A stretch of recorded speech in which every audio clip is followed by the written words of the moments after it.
Ya, kita sudah memulai rekaman kita, jadi kita akan secara resmi memulai kelas kita. Dan bagi semua yang sudah bergabung, oke, baik, ada masalah teknis bagi saudari Ruth. Ya, nanti dia keluar dan coba masuk lagi. Nah, bagi yang lain kita akan berdoa terlebih dahulu sebelum kita memulai kelas kita pada malam hari ini. Mari kita bersatu dalam doa. Bapa yang di surga, kami datang kepadamu, kami sehati walaupun kami berjauhan, karena kami dapat saling berkomunikasi melalui media internet. Sungguh itu adalah kasih karunia yang kau berikan pada kami melalui teknologi, hikmat yang kau berikan pada pikiran manusia untuk mengembangkan teknologi komunikasi. Dan sekalipun di dalam internet ada begitu banyak orang yang menggunakannya untuk hal-hal yang buruk, yang menyedihkan hatimu, yang penuh dengan kejahatan. Namun kami bersuka cita bahwa kami dapat menggunakannya untuk kebaikan, yaitu untuk belajar akan firman-Mu. Kami mohon tuntunan-Mu supaya kami dapat bertumbuh melalui firman-Mu, melalui pembelajaran ini. Kami berdoa Tuhan dalam nama Yesus Kristus. Amin. Oke, kita masih dalam topik mengenai baptisan, karena baptisan adalah salah satu ordinansi ya. Nah, ingat bahwa kita memakai istilah ordinansi, kita bukan memakai istilah sakramen ya. Istilah sakramen lebih sering dipakai oleh banyak gereja, tetapi kita kembali lagi kepada akar katanya. Baik sakramen maupun ordinansi, dua-duanya tidak ada dalam Alkitab istilah itu. Ya. Jadi memang ordinansi juga tidak ada istilahnya dalam Alkitab. Tetapi hanya karena suatu istilah tidak dalam Alkitab, bukan berarti memang istilah itu buruk begitu. Ya. Tapi kita harus tanya apa artinya, ya, kenapa kita pakai istilah itu, gitu kan? Ordinansi artinya adalah perintah sebenarnya. Jadi kalau kita bilang baptisan adalah salah satu ordinansi di dalam jemaat, kita berarti itu sama dengan berarti kita mengatakan baptisan adalah salah satu dari hal yang Tuhan perintahkan bagi jemaat untuk dilakukan secara berjemaat sebagai sesuatu yang terus dan terus menerus begitu. Ya, jadi itu arti ordinasi, dan berdasarkan arti itu maka tidak ada masalah gitu ya, karena perintah ya, konsep bahwa Tuhan memerintahkan jemaat untuk melakukan sesuatu tentu konsep yang sangat-sangat alkitabiah mestinya. Nah, sedangkan kalau kita lihat istilah sakramen, ya sakramen tentu kita tahu ya, sacer dalam bahasa Latin artinya kudus atau menguduskan ya, dan ini masuk juga ke bahasa Inggris sakral ya, jadi sakral, sakradetos, dan itu artinya sesuatu yang kudus, suatu ritual yang kudus, yang menguduskan, sesuatu yang menguduskan gitu. Dan kita tidak menggunakan sakramen, satu karena memang tidak ada dalam Alkitab gitu ya, dan dua kita tidak membaca bahwa hal-hal ini, yaitu baptisan itu membuat kita lebih kudus begitu, dalam pengertian semacam ada suatu kasih karunia tertentu gitu yang masuk ke situ. Nah, tentu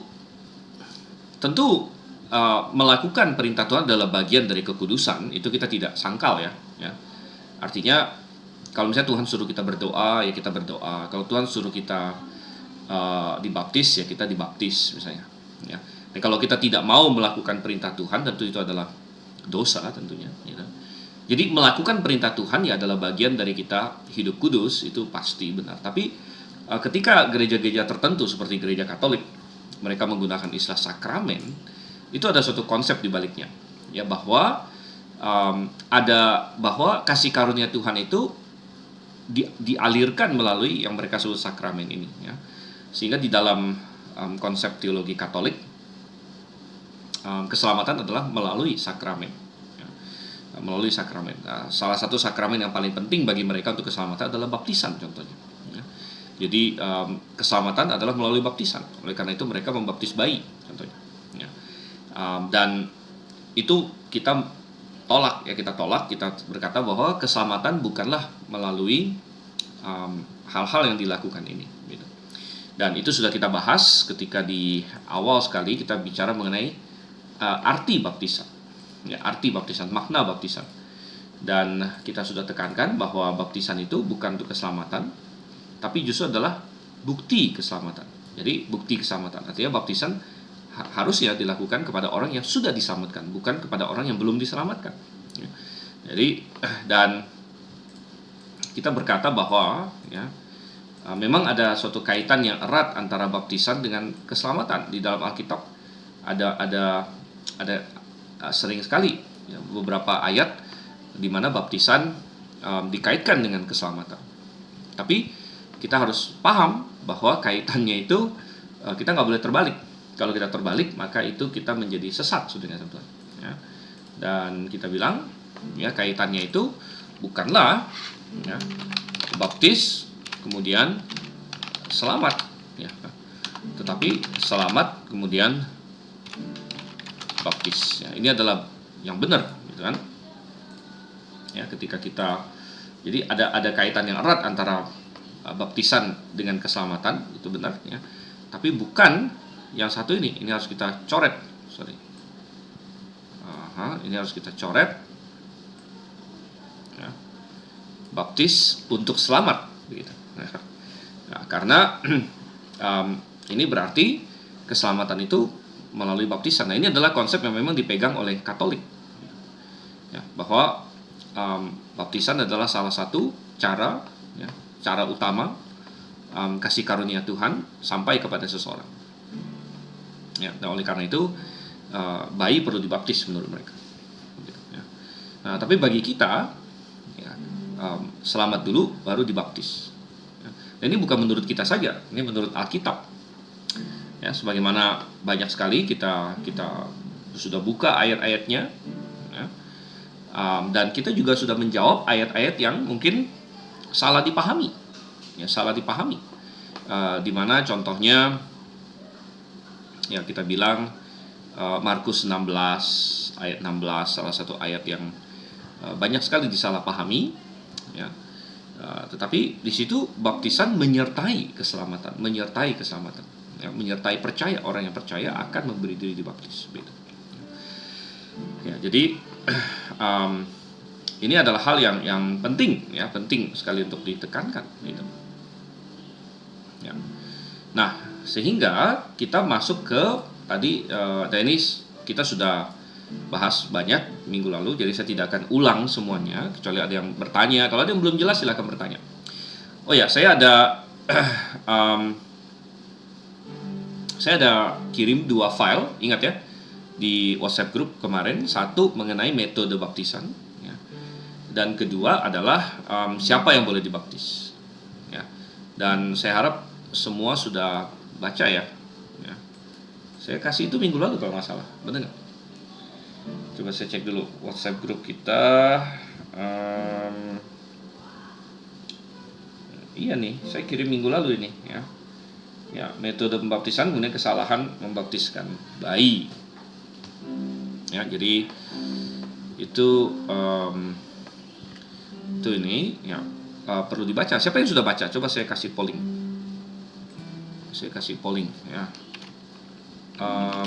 Sudah. Sebentar.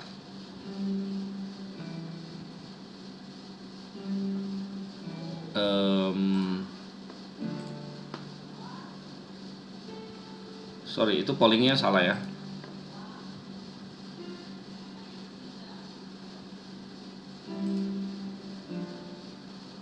Sebentar. Saya kasih polling dulu.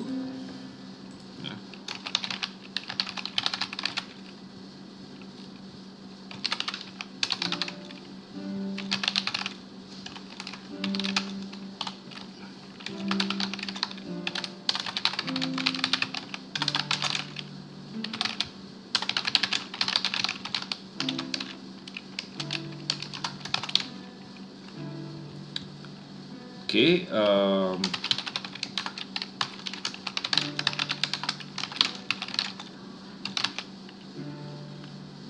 oke ya.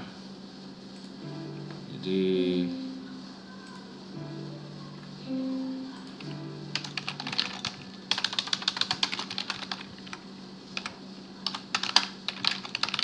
sudahkah membaca diktat ini ya? Ini, oke, coba diisi ini ya, diktatnya ya, diisi itu apa ininya, pollingnya ya. Jadi apakah sudah membaca diktat yang saya kasih di grup ya? Satu tentang metode baptisan, satu tentang kesalahan baptisan bayi ya. Dan ini sebenarnya itu sudah saya tulis dari banyak tahun yang lalu. Jadi kalau Anda sudah mengenal Grafe dari banyak tahun, mungkin Anda sudah pernah baca dulu dari waktu-waktu lampau, tapi mungkin ada yang belum juga gitu ya. Oke, jadi ya. Baik, dan sambil menunggu hasil polling, saya mau menjawab dulu pertanyaan dari Pak Wasis di sini. Ya, berarti identik dengan bagi kita selamat dulu lalu berbuat baik. Ya, benar. Ya, jadi konsepnya sama seperti itu. Karena baptisan memang adalah perintah Tuhan. Kita akui, ya, Tuhan memerintahkan seseorang dibaptis. Jadi hanya karena kita bilang bahwa baptisan itu bukan untuk keselamatan, lalu jangan juga kita jatuh kepada kesalahan. Oh, kalau gitu saya nggak perlu dibaptis. Gitu. Kalau gitu saya nggak perlu dibaptis, kan baptisan bukan untuk keselamatan. Saya nggak perlu dibaptis kalau begitu.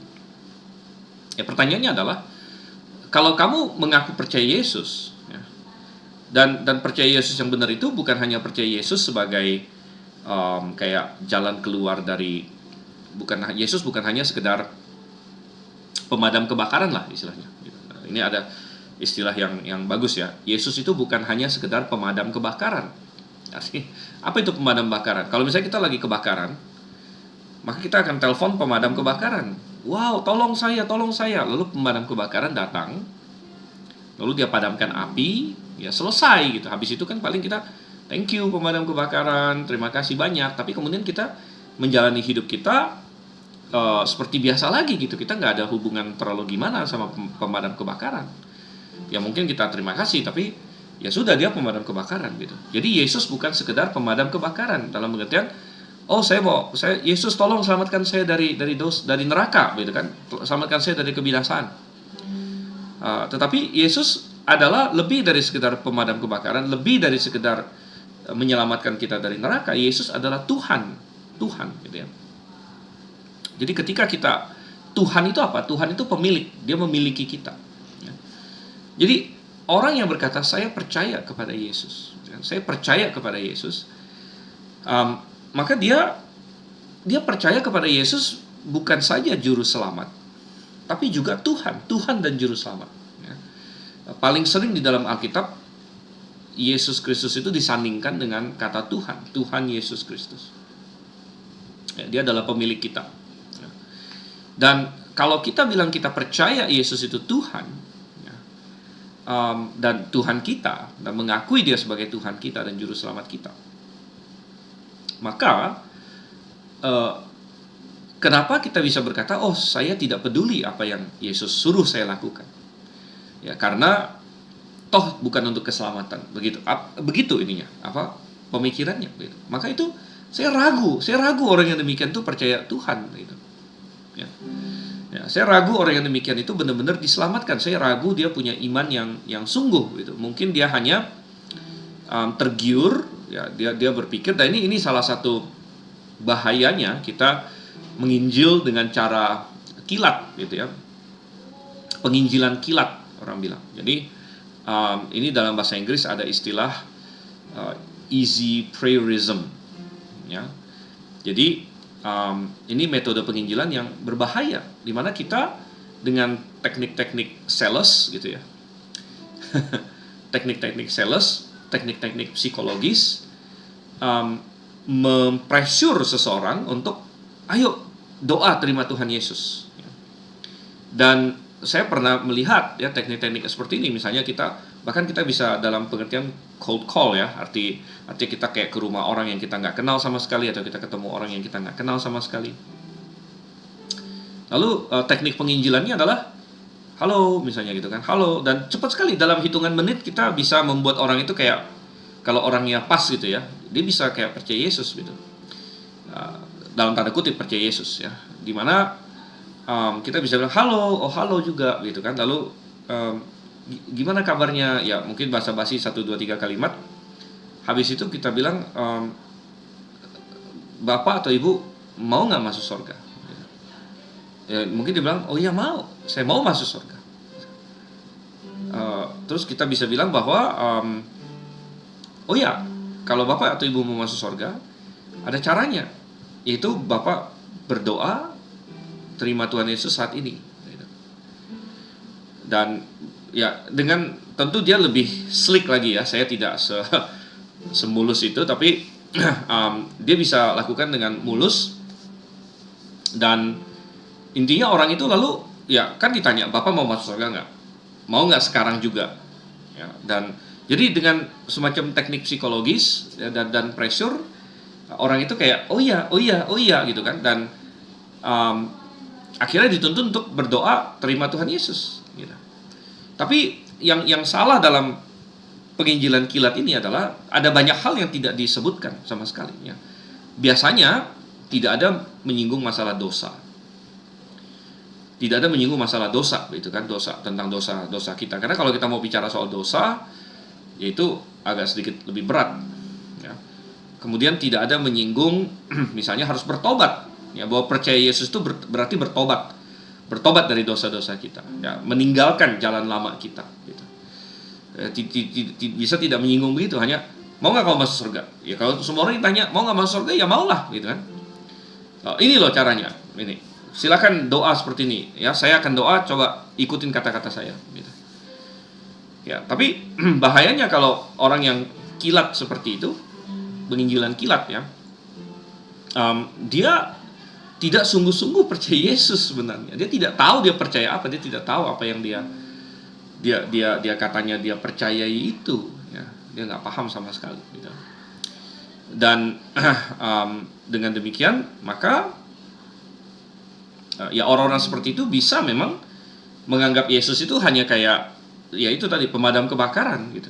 Yesus itu katanya Yesus bisa selamatkan saya dari neraka ya kan, kata orang tadi, dia kalau saya doa seperti ini, saya memanggil nama Yesus, saya diselamatkan. Memang benar kalau kita berseru kepada Tuhan diselamatkan, tapi berseru kepada Tuhan dengan iman ya, dengan percaya kepada Dia, dengan menaruh pengharapan kita, menaruh hidup kita pada Dia, memahami siapa Dia, dan berkata bahwa saya sudah salah, saya bertobat ya, dan mengakui Dia sebagai Tuhan kita, Tuhan dan Juru Selamat gitu. Ya, maka orang yang demikian ya mestinya dia berbuat baik ya. Dan mestinya dia memberi diri dibaptis gitu. Ya, jadi ya itu jawaban sedikit. Nah, tadi pollingnya udah mestinya ya. Mana itu? Oke, ini dia. Ya, ada yang belum jawab memang, tapi oke ya, jadi ya banyak juga yang sudah mulai baca satu ya, tapi ada juga yang ini ya, yang yang belum baca, jadi itu perlu dibaca juga gitu ya. Oke, ada pertanyaan lagi dari Saudara Ruth, gimana dengan orang yang sudah diselamatkan lalu berbuat baik selang beberapa bulan, maksudnya ya, selang beberapa bulan bahkan tahun kemudian dia berbuat dosa lagi, itu bagaimana Pak? Itu menjadi kesalahan yang fatal di hadapan Tuhan. Ya, jadi begini, ini sebenarnya masalah keselamatan ya, masalah soteriologi, tapi penting juga untuk kita bahas ya, karena begini, ya seseorang diselamatkan, dia akan berbuat baik, dia akan berbuat baik, karena itu adalah buah dari keselamatan, gitu ya. Ya, tetapi apakah dia masih bisa jatuh dalam dosa? Bisa, gitu. Ya, karena manusia tidak lepas dari, kita bisa jatuh dalam dosa. Ya, dan jawabannya kalau kita jatuh dalam dosa gimana? Ya, nah kita harus paham dulu, keselamatan itu Tuhan menyelesaikan dosa kita berapa banyak gitu. Ya. berapa banyak dari dosa kita yang diselesaikan oleh Tuhan? Dan jawabannya adalah semua. Dialah yang menanggung semua dosa kita. Jadi Tuhan bukan tanggung dosa kita hanya sampai saat kita percaya saja, bukan. Tapi Tuhan tanggung seluruh dosa kita. Ya, kalau Tuhan hanya tanggung dosa sampai saat kita percaya saja, maka sisanya kita tanggung sendiri, ya kita tetap masuk neraka kalau begitu. Ya, jadi bukan begitu caranya. Tuhan tanggung semua dosa kita, ya, semua dosa kita. Sehingga ya bagi orang yang sudah sungguh-sungguh beriman dan percaya kepada Yesus Kristus, ya, maka dia sekalipun dia jatuh dalam dosa, setelah dia percaya, dia tetap masuk surga, ya, tetap diselamatkan. Gitu. Nah, mungkin ada orang berkata, kalau begitu enak dong. Ya, kalau kita sudah percaya Yesus, kita bebas berbuat dosa. Ya bukan seperti itu. Ya, bukan seperti itu. Ya, itu adalah pikiran orang yang belum sungguh-sungguh bertobat dan percaya Yesus. Gitu. Tapi bagi orang yang sudah sungguh-sungguh bertobat dan percaya Yesus, maka dia tidak akan berpikir seperti itu. Karena dia sudah tahu bahwa dosa-dosanya lah yang menyebabkan Yesus disalibkan. Dan sebenarnya ketika dia percaya Yesus, dia sudah mati bagi dosa. Nah, ini yang dijawab oleh Paulus juga, ya. Coba saya kasih lihat sebentar. Oke, satu ayat di sini, ya.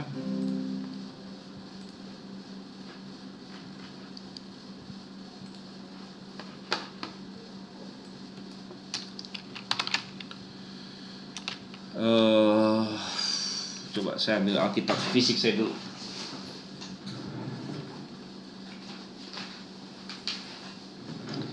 Ya, Roma 6 isinya, ya. Coba kita lihat.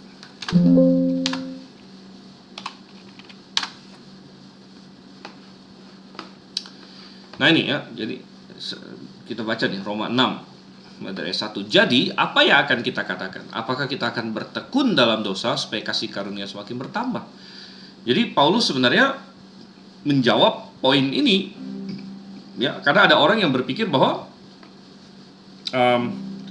kalau misalnya seseorang sudah ditanggung oleh Yesus, sudah ada kasih karunia, maka ya udah kalau gitu banyak-banyak berdosa saja, begitu. Toh sudah diselamatkan, gitu.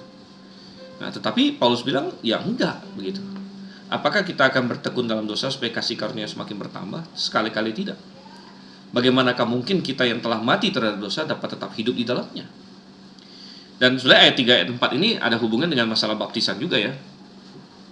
Ya. Artinya Paulus bilang, kalau kita memang sudah bertobat, ya, maka kita tidak akan punya mindset yang seperti itu, ya. Pemikiran yang seperti itu bahwa wah enak ya kalau gitu saya masih bisa banyak-banyak berdosa, adalah pemikiran orang yang belum bertobat. Belum bertobat dan belum sungguh-sungguh beriman, gitu, ya. Ya, jadi kembali ke pertanyaan pertama dari saudari Ruth, bahwa tidak, ya, yang kalau seseorang sudah sungguh-sungguh percaya, dia jatuh dalam dosa, itu tidak mengganggu keselamatan dia, gitu. Jadi orang percaya memiliki jaminan yang kuat, jaminan bahwa kita pasti masuk surga. Kita punya jaminan yang tidak bisa digoyahkan, tidak bisa diambil dari kita, tidak bisa direbut dari kita, bahwa kita akan diselamatkan. Dan ini diberikan kepada orang yang percaya, orang percaya. Jadi saya berkata bahwa orang percaya pasti masuk surga, yang beriman dengan sungguh-sungguh. Orang percaya memiliki jaminan yang kekal, jaminan yang tidak tergoyahkan.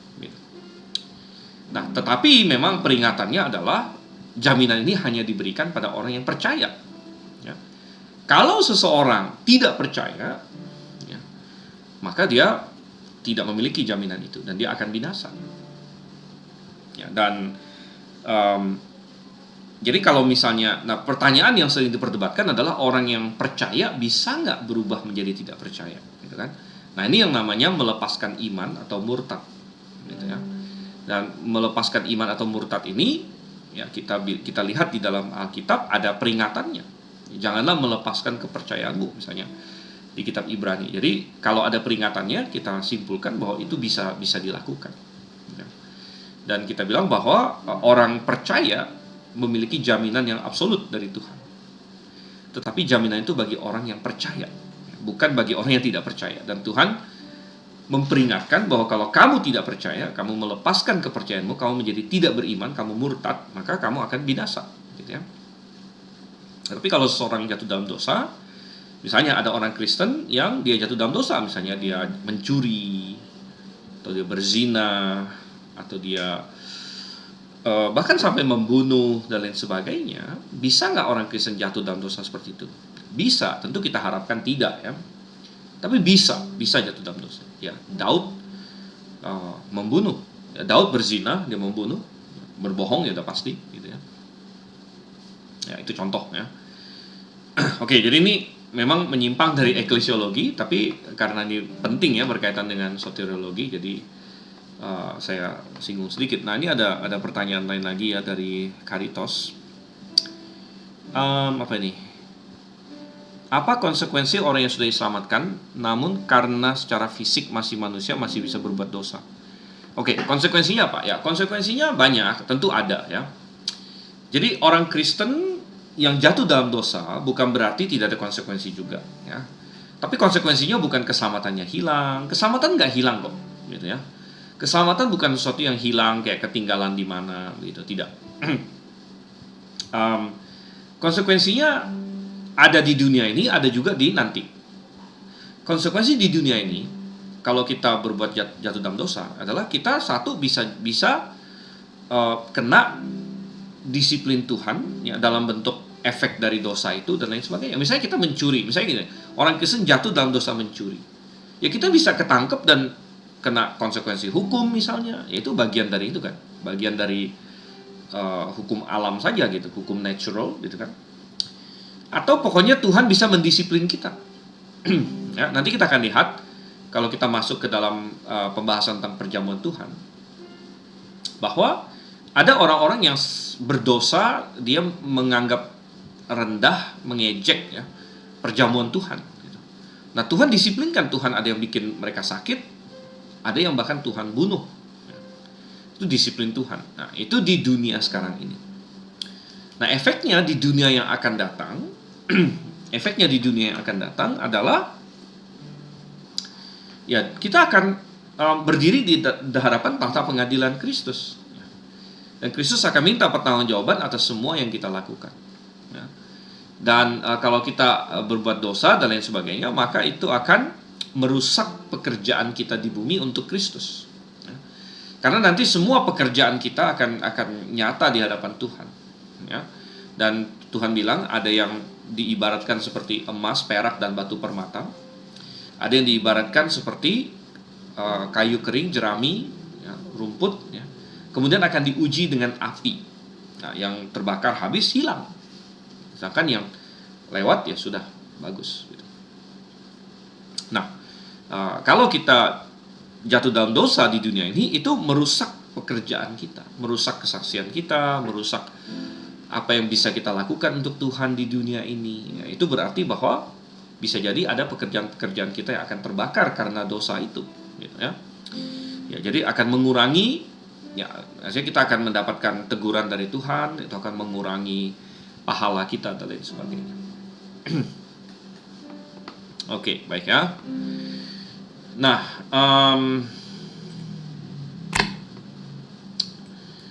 jadi subjek baptisan, ya, subjek baptisan.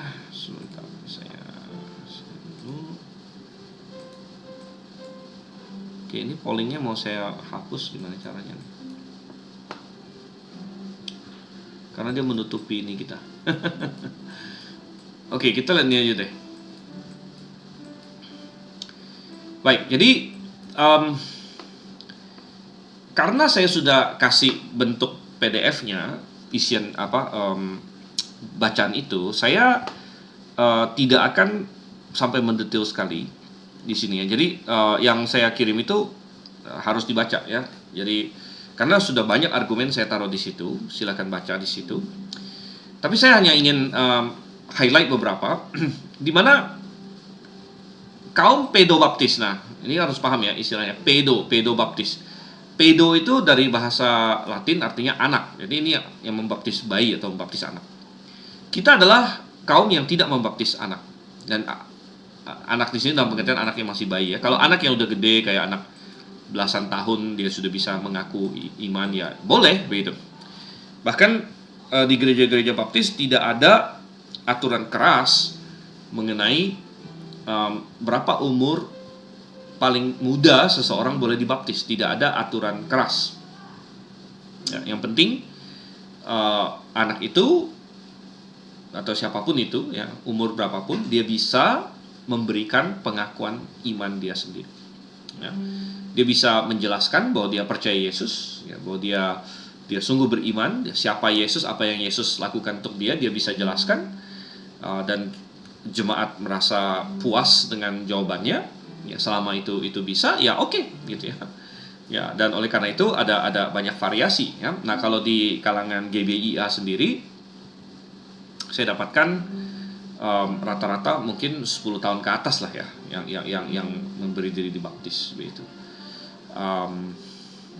Ya malah lebih banyak lagi mungkin 12 tahun ke atas, tapi ada ya, saya tahu di GBIA ada juga yang di bawah 12 tahun ada yang memberi diri dibaptis ya, 11 tahun 10 tahun ya, karena sudah bisa juga memang percaya sebenarnya ya. Tetapi kalau di luar negeri di gereja-gereja baptis ya, saya tahu ada yang bahkan umur 7 tahun maju memberi diri baptis, ada juga begitu ya. Ya, yang penting memang dia bisa menyatakan imannya. Makanya posisi kita disebut credo baptis ya, kita bukan pedo baptis, kita credo baptis. Credo itu artinya iman ya, artinya membaptiskan orang yang beriman ya, yang sudah bisa menyatakan imannya gitu kan. Nah, jadi kaum pedo baptis di sini mereka biasanya punya banyak argumen ya. Argumen yang paling klasik adalah mereka bilang sama seperti, intinya mereka mau tarik dari PL ke PB ya. Jadi mereka sering sekali memakai gambaran atau paralel ya, katanya orang Israel dulu anaknya disunat ya. Orang Israel anaknya disunat waktu lahir 8 hari ya. Kalau orang Israel saja anaknya boleh disunat untuk menandakan bahwa mereka masuk ke dalam perjanjian ya, maka kenapa anak-anak kita di zaman sekarang ini tidak boleh dibaptis untuk menandakan bahwa mereka masuk ke dalam perjanjian? Oke ya. Jadi itu argumen mereka bahwa berkesinambungan antara PL ke PB begitu ya. Dan mereka bisa mengutip misalnya Kolose 2 yang paling sering mereka kutip ya. Nah, tetapi kita akan menjawab di sini ya, nomor 1, Israel beda dengan gereja ya. Dan bedanya apa? 1, Israel adalah suatu entitas negara ya, dia umat Tuhan sekaligus negara, sehingga cara orang masuk ke dalam Israel adalah melalui kelahiran ya. Semua negara rata-rata cara terutama ya, selain imigrasi tentunya, selain imigrasi, tapi cara utama orang masuk ke dalam suatu negara adalah dia dilahirkan di negara tersebut, seperti di Indonesia dan lain sebagainya ya. Jadi memang keanggotaan Israel itu berdasarkan kelahiran ya, tetapi efeknya adalah bahwa Israel adalah suatu kelompok yang berbaur antara orang percaya dengan orang tidak percaya ya. Sekali lagi, Israel adalah kelompok yang mix artinya tercampur, tidak murni ya. Israel itu tidak murni semua orang percaya ya, ada yang percaya, ada yang tidak percaya. Sedangkan desain Tuhan untuk gereja itu berbeda gitu. Untuk eklesia itu berbeda ya, dimana eklesia ya itu murni begitu ya. Murni, bahkan ingat gak Tuhan pernah berkata dia memurnikan, dia ibaratkan seperti mempelai laki-laki dengan mempelai perempuan, ya, dan Tuhan memurnikan mempelainya, membasuhnya dengan air dan sebagainya untuk menempatkannya kudus dan tak bercacat. Dan Tuhan ingin jemaat itu menjadi sesuatu yang kudus, ya, kudus, murni, ya. Jadi mestinya hanya orang percaya saja, gitu. Hanya orang percaya saja. Dan oleh karena itu masuk ke dalam jemaat itu berdasarkan pengakuan iman dan baptisan, ya, yang menyatakan iman tersebut secara simbolik, gitu. Itu satu beda, ya. Kemudian kita melihat lagi bahwa kalau memang mau ditarik ke masalah sunat, itu juga tidak sinkron mereka. Karena orang Israel hanya menyunat laki-laki saja, ya. Mereka tidak menyunat perempuan, ya. Kita bukan seperti sebagian kaum Islam yang ada menjalankan sunat perempuan. Yang kita tidak dapatkan di dalam Alkitab, ya. Sunat perempuan adalah suatu malpraktek, ya. Malpraktek itu secara kedokteran nggak benar, gitu, ya. Sunat perempuan itu nggak benar. Tetapi kita bilang bahwa tentu dalam Alkitab tidak ada, ya, tidak ada ini sunat perempuan, dan memang yang disunat adalah laki-laki, gitu. Nah, sedangkan kan katanya mereka mau paralel kan antara sunat dengan baptisan. Ya, kok itu tidak paralel begitu, ya. Ya, mereka membaptiskan perempuan juga, gitu, ya. Ya, jadi sebenarnya mereka harus melihat ada perbedaan, gitu. Nah, lalu coba kita lihat lagi sekarang, ya, ayat yang sering mereka pakai, ya. Ayat yang sering mereka pakai yaitu Kolose 2, ya. Ya, Kolose 2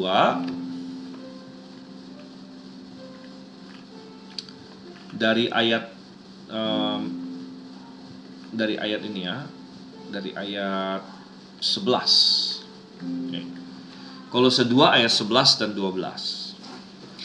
Jadi ayat 11 dikatakan, di dalam Dia juga kalian telah disunat dengan sunat yang bukan dikerjakan oleh tangan, melainkan dalam penanggalan tubuh daging yang berdosa, yaitu sunat Kristus.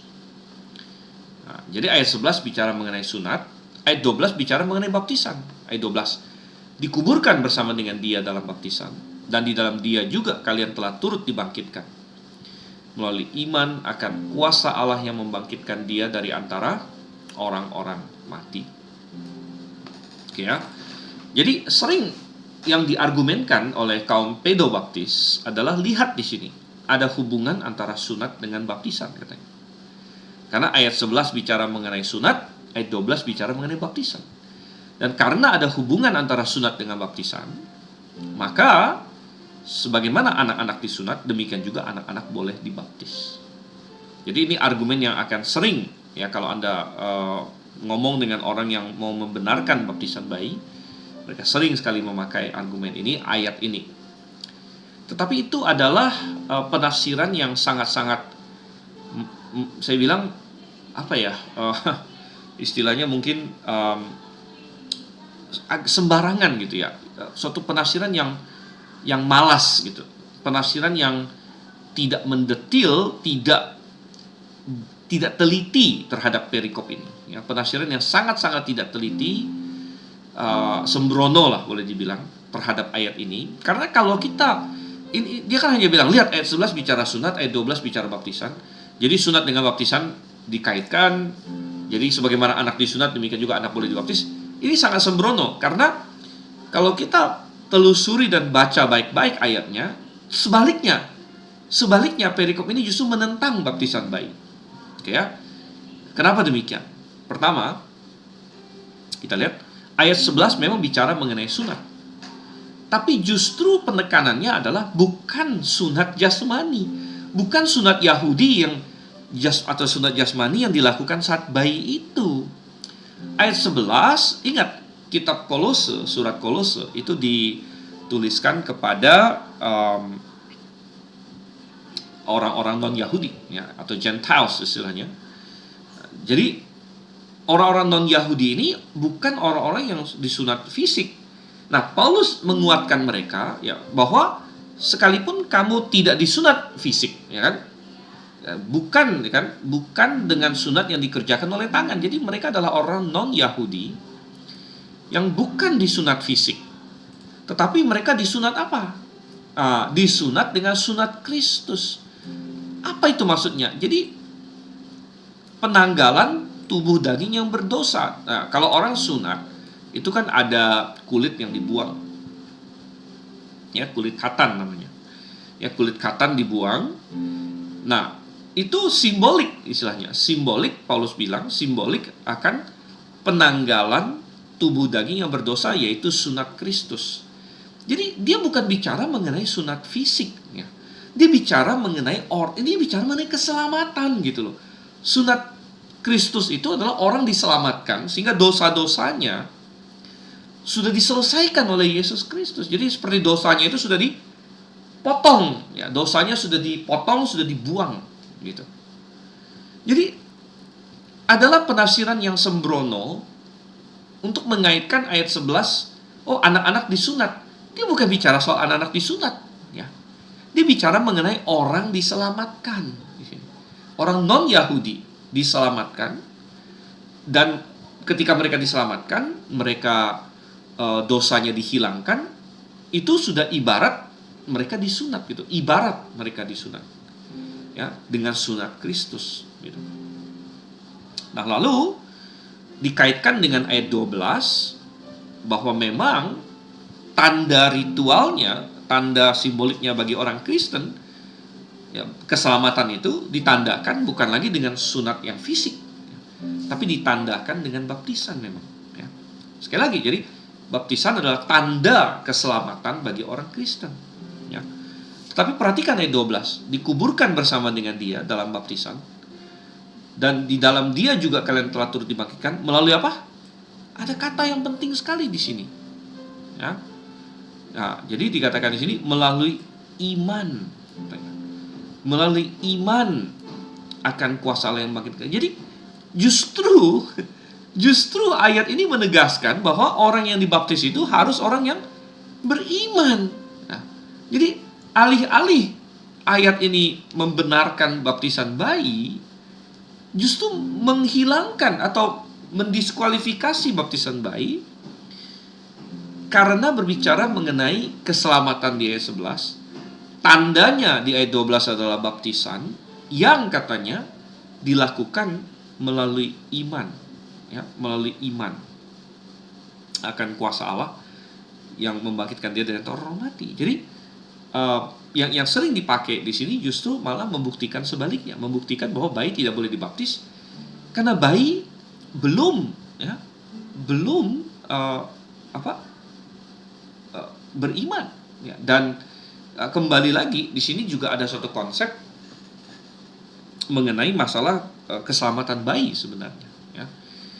Bayi itu belum diselamatkan dalam pengertian yang kayak kita yang orang yang sudah dewasa. Memang kita percaya, ya, bahwa bayi kalau mati dia akan diselamatkan.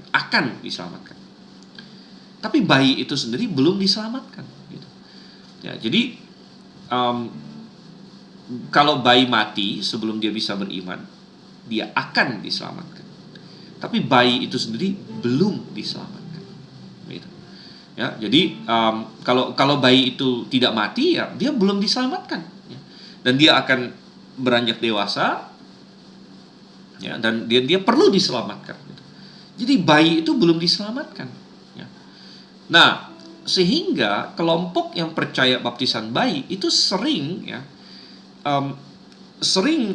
kebingungan masalah keselamatan mereka. Katolik di sini justru konsisten salah memang, ya, tapi Katolik itu konsisten. Katolik mengajarkan bayi dibaptis itu selamat, bahkan selamatnya karena dibaptis gitu. Sehingga mereka konsisten, baptisan menyelamatkan katanya, baptisan melahirbarukan. Oleh karena itu bayi perlu dibaptis supaya diselamatkan. Jadi mereka konsisten salah, ya. Sedangkan banyak gereja-gereja Protestan yang baptis bayi itu tidak konsisten. Di satu sisi mereka percaya keselamatan itu sola fide, hanya iman, ya. Tapi kemudian mereka baptis bayi juga yang mereka nggak jelas buat apa itu sebenarnya, gitu. Dan akhirnya jadi nggak jelas, oh bayi yang diselamatkan itu, kalau mereka mau tarik lagi ke masalah sunat tanda perjanjian itu kan berarti tanda keselamatan dong gitu. Kalau gitu baptisan bayi tanda keselamatan, tapi bayinya udah selamat atau belum gitu. Nah, itu bagi kaum Protestan yang baptis bayi menjadi suatu sumber kekacauan soteriologi sebenarnya. Karena di satu sisi mereka percaya diselamatkan melalui iman, tapi ternyata kok seperti itu gitu kan. Kok bayi sudah dapat tanda keselamatan padahal mereka belum beriman gitu. Oke ya. Jadi menjadi tidak konsisten. Oke, ada pertanyaan dari Bapak Leong, apakah dapat dikatakan ayat 11 harus ditafsirkan sebagai kiasan, yaitu sunat rohani dianalogikan sebagai penanggalan dosa? Ya memang benar. Bahkan bukan hanya dianalogikan, memang adalah begitu ya.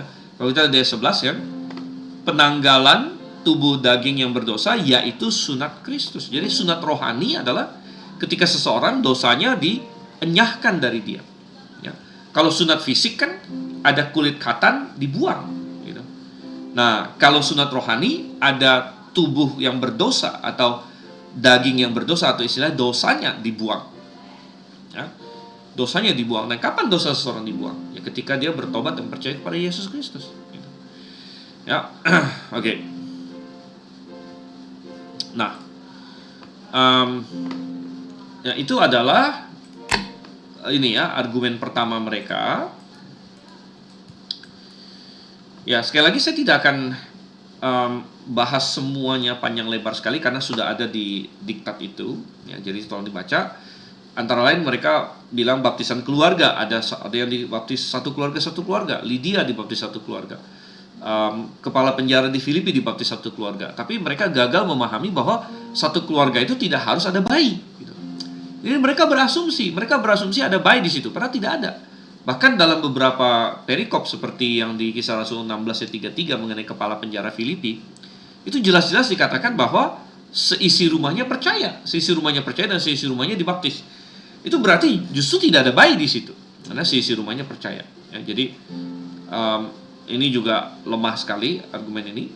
Kemudian argumen lemah ketiga adalah bahwa mereka bilang Tuhan Yesus melarang orang atau menegur orang yang melarang membawa anak-anak kepada Yesus, dan Yesus selalu berkata bahwa bawalah anak-anak kepadaku, jangan halang-halangi. Dan ini adalah argumen yang lemah sekali karena kita tidak pernah melarang orang membawa anak kepada Yesus begitu.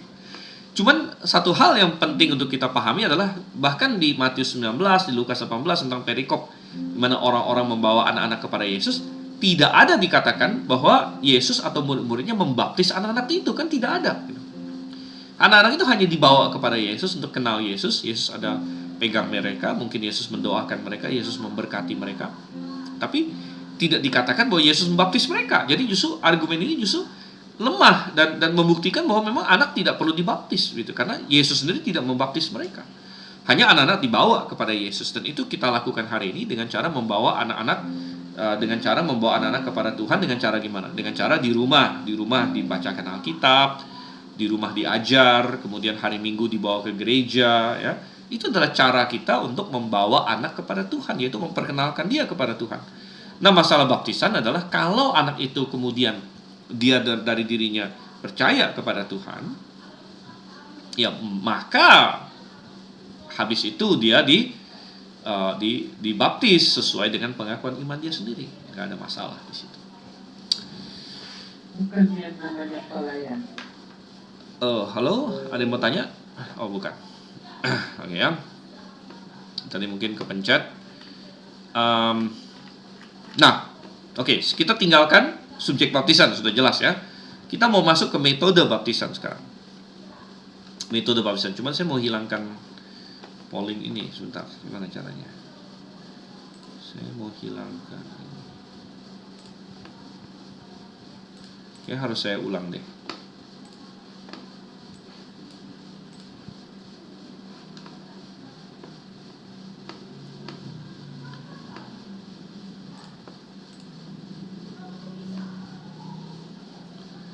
Oke, baik. Nah, oke, sekarang kita masuk ke metode pembaptisan. Dan ini juga suatu hal yang penting di sini ya, metode pembaptisan. Nah, ini saya juga karena saya sudah tulis satu artikel mengenai ini, dan waktu kita terbatas begitu, jadi saya harap Anda benar-benar baca itu ya. Tapi intinya kita berkata bahwa yang disebut baptisan adalah memasukkan atau menyelamkan atau membenamkan ke dalam air ya. Jadi lawannya atau istilahnya ada sebagian gereja yang hari ini dia memercik, dia dipercik ya, atau dituang ya, dituang dengan air atau dipercik dengan air. Tapi kita bilang bahwa tidak demikian ya, tidak demikian. Dia harus benar-benar masuk, dibenamkan ke dalam air ya. Dan itu adalah satu dari arti kata baptizo itu sendiri ya. Baptizo artinya menyelamkan ke dalam air ya. Dan saya ada kasih di dalam diktat saya itu rangkuman dari berbagai ini ya, leksikon mengenai kata baptizo misalnya di situ ya. Kata baptizo itu sendiri ya, itu dia muncul ya 80 kali dalam Alkitab. Jadi lumayan banyak ya. Tapi sekali lagi kita bilang bahwa kata baptizo bukanlah suatu kata yang baru gitu ya. Bukanlah suatu kata yang baru yang ini ya, yang baru diciptakan gitu ya. Tetapi adalah sesuatu yang sudah ada ya, dan di orang-orang Yunani memakainya untuk mengartikan untuk membenamkan gitu ya, membenamkan, memasukkan ke dalam air begitu ya. Dan oke, kita lihat dari B ya, deskripsi tindakan pembaptisan ya, deskripsi tindakan pembaptisan. Dan mungkin kita nggak usah buka semuanya atau baca semuanya, tapi kita bisa ini ya, coba kita lihat sekilas saja deh ya, sekilas saja di sini. Bentar, saya buka ini dulu.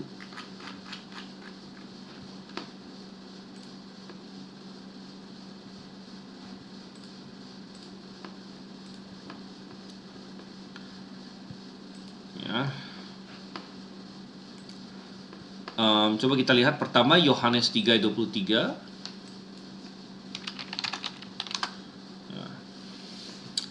Nah, ini menarik ya. Dan Yohanes juga pada waktu itu membaptis di Ainon dekat Salem, karena ada banyak air di sana dan orang-orang datang dan dibaptis. Nah, perhatikan kenapa Yohanes membaptis di suatu tempat yang namanya Ainon di sini.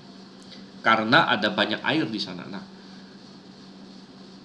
ayat ini hanya masuk akal kalau baptisan itu memang masuk ke dalam air. Ya.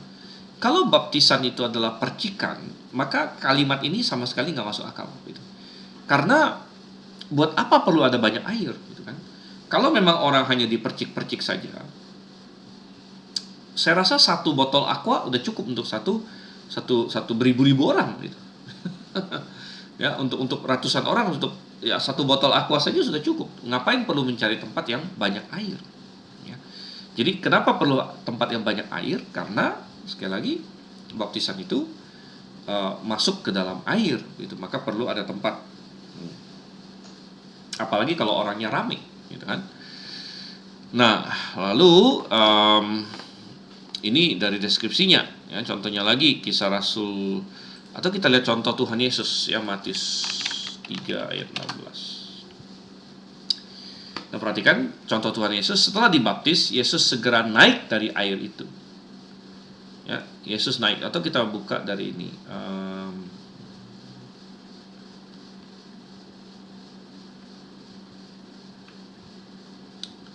Ya, setelah dibaptis, Yesus segera naik dari air itu. Nah, kenapa dia perlu naik dari air gitu? Ya. Kenapa dia perlu naik dari air? Kalau misalnya seseorang dipercik, bisa nggak dikatakan bahwa dia naik dari air habis dipercik? Kan nggak masuk akal gitu. Ya. Kenapa dia perlu naik dari air? Ya. Atau kalau ITB lah, keluar dari air. Gitu. Kenapa seseorang perlu keluar dari air kalau misalnya dia hanya dipercik saja? Gitu. Atau kalau misalnya dia hanya dituangkan air saja. Ya. Nah, ini tidak ada masuk akalnya. Gitu. Ya. Nah, kadang-kadang ada orang yang memercik ya, lalu mereka bilang, oh ya dia masuk ke dalam air sampai sedada, kemudian dipercik atau dituang di atas kepalanya. Pertanyaannya, kalau memang artinya begini deh, kita lihat saja gereja-gereja yang memercik atau menuang hari ini, ada nggak orangnya disuruh masuk ke air setengah badan? Kan nggak ada gitu. Gereja Katolik, gereja Protestan yang memercik, nggak ada satupun orangnya yang setengah masuk ke air, habis itu dipercik doang gitu. Jadi percuma dia ngapain setengah masuk ke air itu, ngapain gitu, nggak ada gunanya kalau memang cuman basahin badan doang gitu kan, kalau memang dia cuma dipercik saja gitu, nggak ada. Tetapi orang bisa masuk ke dalam air ya, setengah badan kalau memang tujuannya adalah habis itu dia dicelupkan ke dalam air sepenuhnya, kemudian keluar gitu ya. Jadi itu baru ada maknanya di situ ya. Jadi Tuhan Yesus naik dari air ya, naik dari air, kemudian ini ya, kemudian ini. Oke, lalu apa lagi nih? Ada pertanyaan dari Pak Arisman, apa maksudnya ayat 37 diberi kurung? Ayat 37 mana, Pak? Maksudnya Kisah Rasul 8 ya? Kita belum sampai Kisah Rasul 8, Pak. Benar ya, maksudnya Kisah Rasul 8. Tapi Kisah Rasul 8 kan kita tidak ini.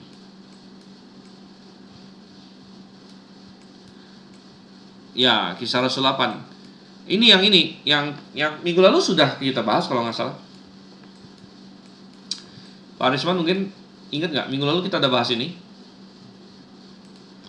Ya, Kisah Rasul 8 ayat 37 ini adalah salah satu ayat yang kuat sekali mengajarkan syarat baptisan adalah kalau seseorang percaya.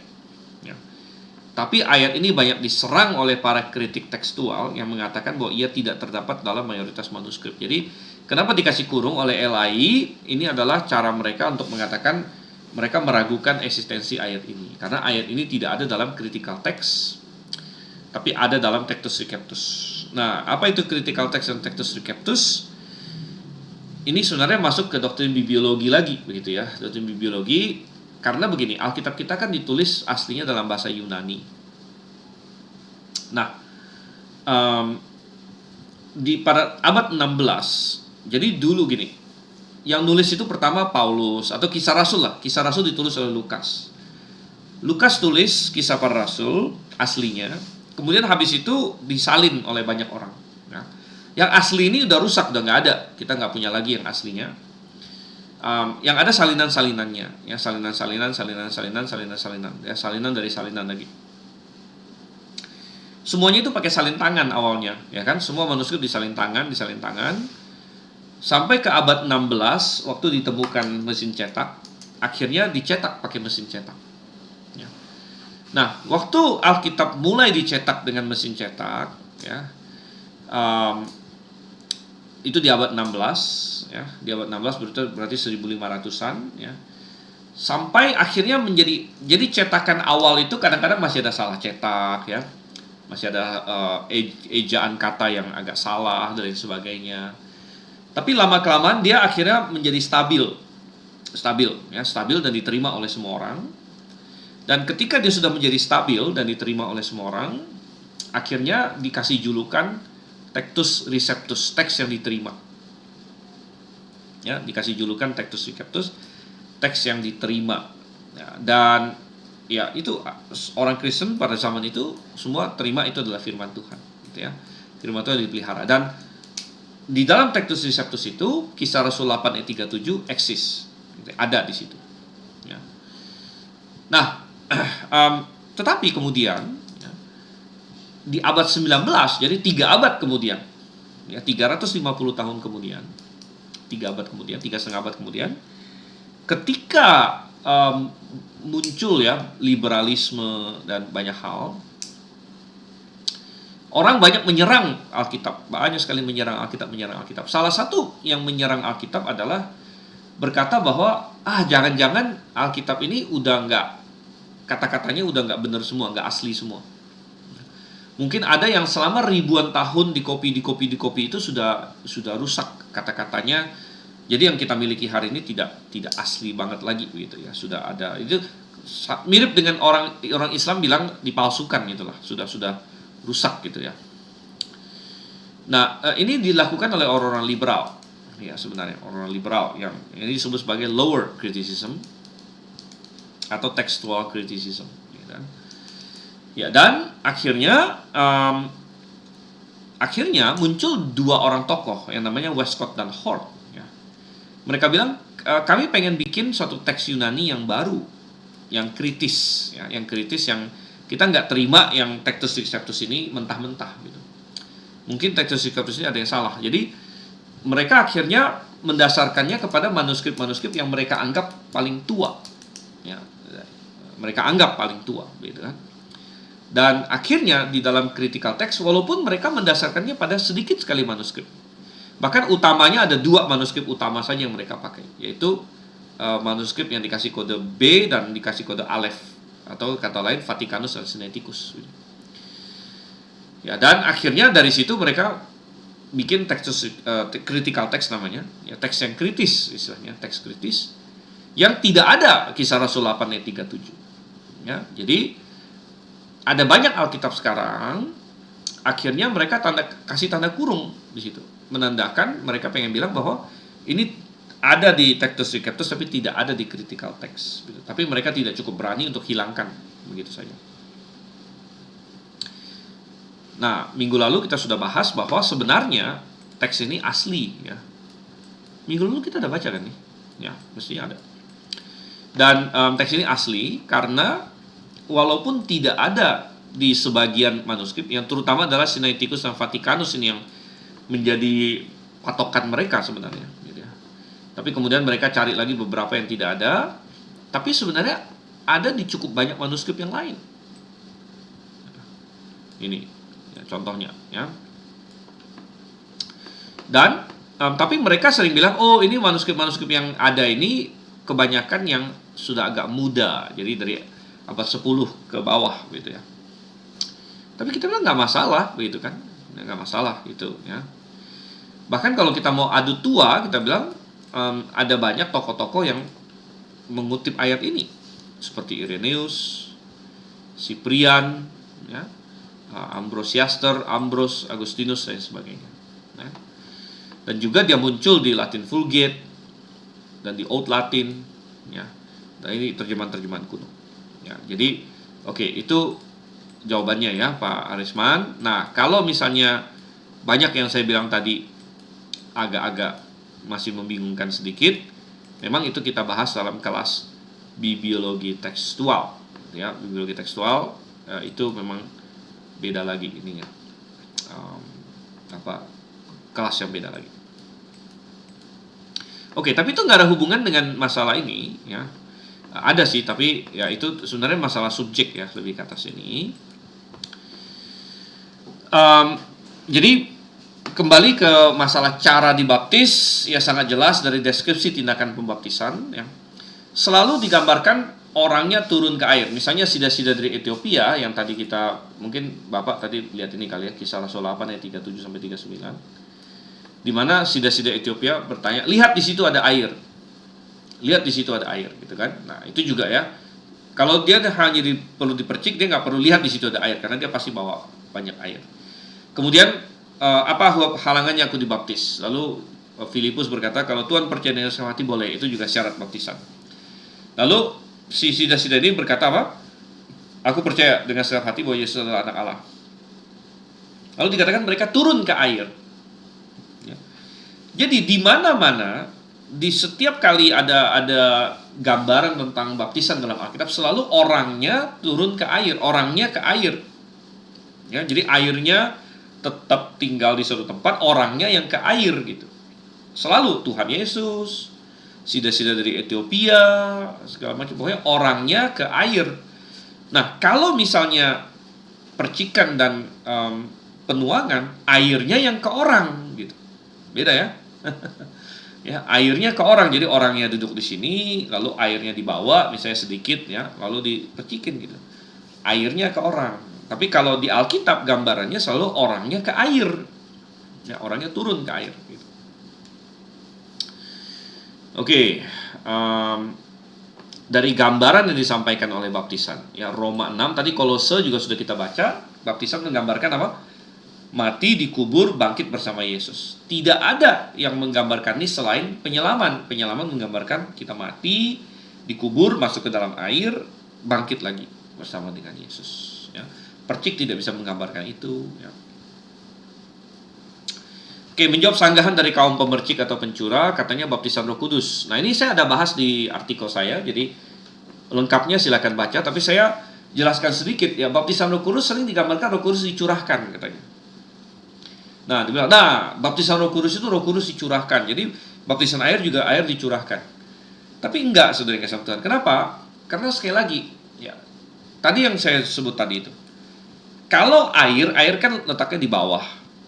Ya, karena baptisan itu artinya dicelupkan atau dibenamkan, diselamkan ke dalam air. Maka kalau airnya di bawah, kita yang harus turun. Makanya Tuhan Yesus turun ke air. Sida-sida Ethiopia turun ke air. Gitu kan? Tapi Roh Kudus itu aslinya dari atas, begitu. Ya. Roh Kudus itu aslinya dari atas. Jadi ketika kita mau dibenamkan dalam Roh Kudus, harus Roh Kudus yang turun ke kita memang. Gitu. Karena Roh Kudus dari atas. Tetapi Roh Kudus turun ke atas kita itu sampai penuh katanya. Makanya ada istilah dipenuhi Roh Kudus juga. Gitu. Jadi sebenarnya bisa juga kita dibenamkan dalam air, airnya dari atas, kalau air itu dibikin penuh sampai kita kelelep gitu. Bisa memang. Tapi itu kan tidak praktis. Ya misalnya gini, ada orang mau dibaptis. Jadi dia berdiri di misalnya akuarium. Dia berdiri di akuarium atau semacam ya kayak akuarium gitulah. Dia berdiri di akuarium raksasa. Kemudian airnya dituangkan dari atas sampai akuariumnya penuh gitu.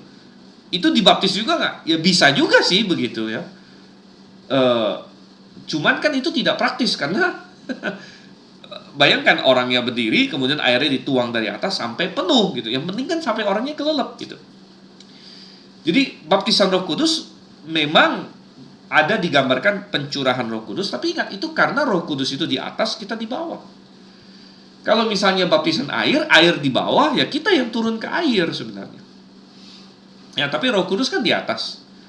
Roh Kudus turun ke kita, dicurahkan, tapi dicurahkannya kan ada istilah apa? Dipenuhi oleh Roh Kudus.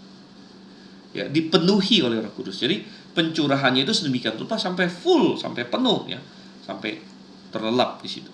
Jadi baptisan Roh Kudus juga tidak membenarkan pemercikan dan sebagainya. Sini ya. Ya, lalu mereka bilang kalau tempatnya nggak ada air gimana? Ya pasti bisa. Kalau tempat sama sekali nggak ada air ya mati orang gitu kan. Mungkin airnya sulit. Ya air sulit kita paham ya. Tapi tetap bisa juga ya karena pembaptisan itu nggak perlu ini. Kalau kita mau minimalis ya memang airnya paling satu bak mandi aja cukup. Gitu kan? Lalu ada yang bilang metodenya nggak penting. Yang penting adalah dalam nama Bapa, Putra dan Roh Kudus. Dalam nama Bapa, Putra, dan Roh Kudus itu berbicara mengenai ini adalah pembaptisan jenis apa? Jenis Kristen, ya, dengan otoritas dari Allah Tritunggal. Tetapi yang dilakukan itu tetap membaptis atau bukan? Gitu. Bisa nggak kita bilang saya makan atas nama Bapa, Putra, Roh Kudus? Ya bisa-bisa saja, tapi itu bukan baptisan. Gitu. Atau seseorang misalnya kita pakai upacara lain lah, misalnya apa ya kita bilang, atau saya ambil contoh ini ya, misalnya pemain bola. Nah, kalau pemain bola ada yang sebagian yang Katolik, dia kalau cetak gol dia akan gini-gini nih, kan Katolik punya ini ya, yang katanya Bapa, Putra dan Roh Kudus. Jadi dia cetak gol, ya mungkin dia dedikasikan atas nama Bapa, Putra dan Roh Kudus gitu.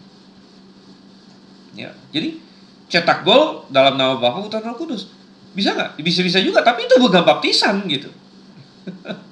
Jadi kalau bilang yang penting dalam nama Bapa, Putra, dan Roh Kudus, Oke, itu bagus dalam nama Bapa, Putra, dan Roh Kudus, itu bagus. Tetapi apa yang dalam nama Bapa, Putra, dan Roh Kudus gitu? Membaptis dalam nama Bapa, Putra, dan Roh Kudus. Lalu kita tanya lagi, membaptis itu apa? Jadi balik lagi ke membaptis itu apa gitu. Nah, membaptis itu adalah memasukkan ke dalam air, ya. Dan ya berarti kalau kita memercik, mau itu dalam nama Bapa, Putra, dan Roh Kudus sekalipun, ya kita belum membaptis berarti. Nah, jadi paham ini ya. Oke. Nah, ada pertanyaan dari Pak Leom, apakah simbolisme kematian dan kebangkitan dalam baptisan hanya bisa diwujudkan melalui selam? Ya, ya benar. Ya, simbol kan hanya itu yang menyimbolkan. Menyimbolkan ya. Kalau ada yang beralasan bahwa makna simbolis lebih penting dari metode fisik, bagaimana kita menanggapinya sebagai kaum memegang baptis selam? Ya, kita bilang bahwa justru kan kita kan simbolis. Justru kita masuk ke dalam air itu simbolis gitu. Kalau realnya ya kamu harus mati gitu kan, kita nggak mungkin mati gitu. Realnya itu adalah nanti kalau kita sudah mati fisik ya, kemudian nanti kita dibangkitkan dalam tubuh kemuliaan, itu realnya gitu. Ya, realnya itu adalah kita diselamatkan, itu realnya. Baptisan itu memang sudah simbolnya, tapi simbolnya ini sebaiknya apa? Harus menggambarkan itu sesuai yang Tuhan inginkan. Kita ambil contoh lain lagi, perjamuan Tuhan. Nah, ini nanti kan ordinasi satu lagi, perjamuan Tuhan ya. Ada roti, ada anggur. Ya, ada roti, ada anggur. Roti menggambarkan daging Tuhan, anggur menggambarkan darah Tuhan. Boleh nggak saya, ya udah gini aja deh. Misalnya lagi nggak ada roti gitu kan, lalu kita ganti yang lain, misalnya dan rotinya pun sebenarnya harus roti tidak beragi, kan? Roti tidak beragi. Jadi lalu kita gambarkan, ya, misalnya rotinya kita nggak jadi roti, ya nggak ada roti nih, jadi kita ganti misalnya apa ya, kelapa misalnya. Jadi kita lagi di mana, jadi nggak ada apa-apa, kita potong aja kelapa. Jadi air kelapa jadi ganti anggurnya, lalu daging kelapa yang putih-putih itu jadi rotinya gitu loh. Apa boleh seperti itu? Nah, kita bilang enggak juga sebenarnya, nggak bisa gitu. Kita harus pakai roti dan kita harus pakai anggur sebenarnya ya, karena itu yang Tuhan inginkan gitu. Itu menggambarkan sesuatu gitu kan. Anggur itu kan agak merah, menggambarkan darah. Ya. Dan roti juga kan, Yesus bilang akulah roti kehidupan gitu. Jadi kalau kita ganti yang lain, atau kita ganti nasi aja gitu, nasi sama apa gitu kan, perjamuan Tuhan kita ganti nasi ya. Nanti gembala bilang, ayo kita ambil setekuk nasi gitu kan, nah, inilah ya nasi yang dicerai-beraikan gitu kan, untuk apa ya, kan nggak bisa kita bilang ya. Jadi kalau perjamuan Tuhan, jadi saya yakin gereja-gereja yang baptis gereja-gereja yang memercik itu, mereka akan tidak terima kalau perjamuan Tuhannya digituin gitu. Ya, cuman pertanyaannya kenapa baptisannya diubah simbolismenya kalau begitu? Oke ya. Ya, jadi itu jawabannya. Ada yang berargumen kalau baptisan bukan syarat keselamatan. Ya, kita memang setuju. Kita setuju baptisan bukan syarat keselamatan. Tapi baptisan adalah perintah Tuhan. Baptisan adalah perintah Tuhan. Jadi kita harus melakukan perintah itu bukan untuk keselamatan, tapi karena kita mengasihi Tuhan. Dan itu saya bilang tadi, bahwa kalau kamu bilang kamu adalah pengikut Tuhan Yesus, kamu bilang kamu adalah murid Tuhan Yesus, kenapa kamu tidak mau melakukan perintah Tuhan Yesus? Gitu. Dan kalau kamu mau lakukan perintah Tuhan Yesus, lakukanlah dengan sebenar-benarnya dong. Jangan lakukan dengan nggak benar gitu. Oke ya, kemudian pertanyaan lagi dari Pak Wasis ini. Poin 5 dalam pengakuan iman GBI adalah terkait baptisan selam. Oke, poin 7 terkait pertobatan kesucian hidup. Poin 6. Poin 7 bunyinya sebagai baptisan Roh Kudus adalah karunia Tuhan untuk semua orang yang telah disucikan hatinya. Tanda awal baptisan Roh Kudus adalah berkata-kata dengan bahasa roh sebagaimana diilhamkan oleh Roh Kudus. Bagaimana pandangannya ya? Ya, salah. Pandangannya ini adalah pandangan yang salah di sini ya. Coba ya. Jadi ini memang bukan topik khusus eklesiologi, tapi bagus juga kita bahas. Begini, Coba saya bacakan di sini. Baptisan Roh Kudus adalah karunia Tuhan untuk semua orang yang telah disucikan hatinya. Tanda awal baptisan Roh Kudus adalah berkata-kata dengan bahasa roh, sebagaimana diilhamkan oleh Roh Kudus. Oke ya. Jadi satu, baptisan air beda dengan baptisan Roh Kudus, sudah pasti ya. Sama-sama pakai istilah baptisan. Ingat, baptisan itu artinya dibenamkan atau diselamkan. Jadi kalau dibenamkan dalam air itu literal, tapi dibenamkan dalam Roh Kudus itu figuratif. Dan memang kata baptizo bisa dipakai secara figuratif. Dan dalam literatur Yunani ada istilah orang yang terbenamkan dalam hutang, ya, terbenam dalam kesedihan dan lain sebagainya. Jadi itu pemakaian figuratif ya. Kalau dibenamkan, yang benar-benar dibenamkan kan biasanya dalam air gitu, itu yang literal gitu ya. Jadi baptisan air itu literal, baptisan Roh Kudus itu figuratif. Kita dibenamkan atau kayak dimasukkan ke dalam Roh Kudus. Itu tentu penggunaan figuratif. Nah, tetapi yang saya garis bawahi di sini adalah tadi kata-kata ini ya.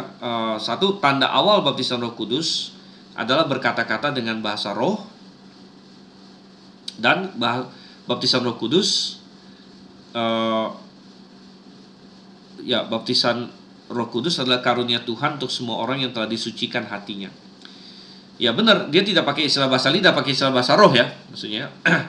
Ya, dan jadi kalau berdasarkan pengakuan iman ini, berarti semua orang yang diselamatkan, disucikan hatinya kan diselamatkan. Semua orang yang diselamatkan itu harus berbahasa roh menurut pengakuan iman ini, ya, poin 7 ini, ya. Nah, disitulah kita bilang salah, ya, salah dan sesat begitu. Karena itu berarti memvonis orang yang tidak berbahasa roh atau berbahasa lidah, itu berarti hatinya belum disucikan. Ya. Orang yang belum orang yang belum berbahasa roh, berbahasa lidah, hatinya belum disucikan, belum diselamatkan. Jadi dengan kata lain, ya, pengakuan iman ini menjadikan bahasa roh atau bahasa lidah sebagai salah satu ciri orang yang diselamatkan. Jadi kalau kamu belum bahasa lidah, kamu belum diselamatkan gitu. Ya, belum disucikan hatinya. Nah, ini salah dan sesat dan berpotensi sangat membingungkan orang, karena ada begitu banyak orang Kristen yang tidak berbahasa lidah. Tidak berbahasa lidah, ya. Bahkan kita bilang ini juga bertentangan dengan pengajaran Rasul Paulus. Rasul Paulus berkata bahasa lidah itu adalah salah satu karunia, ya. Dan hari ini sudah tidak ada lagi, ya. Tidak ada lagi karunia itu. Tapi waktu karunia ini masih ada pun di abad pertama, Paulus dengan tegas mengatakan di 1 Korintus 12, tidak semua orang mendapatkan karunia yang sama gitu. Jadi dia pakai istilahnya tubuh itu punya banyak anggota. Ada mata, ada tangan, ada kaki. Fungsinya beda-beda. Demikianlah tanya tubuh Kristus, jemaat, itu dikasih karunia berbeda-beda karena fungsinya beda-beda. Lalu dia daftarkan karunia-karunianya. Salah satunya karunia bahasa lidah. Berarti dalam pengajaran Rasul Paulus, tidak semua orang percaya itu akan mendapat karunia bahasa lidah gitu. Karena kalau semua orang percaya dapat karunia bahasa lidah, sama juga artinya semuanya itu mata atau semuanya tangan. Tapi Paulus justru berkata tidak, semua itu punya karunia berbeda-beda. Ini di masa waktu masih ada karunia bahasa lidah loh ya. Apalagi sekarang di mana karunia bahasa lidah itu sudah tidak ada lagi gitu. Ya. Jadi saya jawab pendek begitu saja. Pak Wasis masih mau ditanya? Ini ada angkat tangan nih. Silakan. Terima kasih Pak Stefan.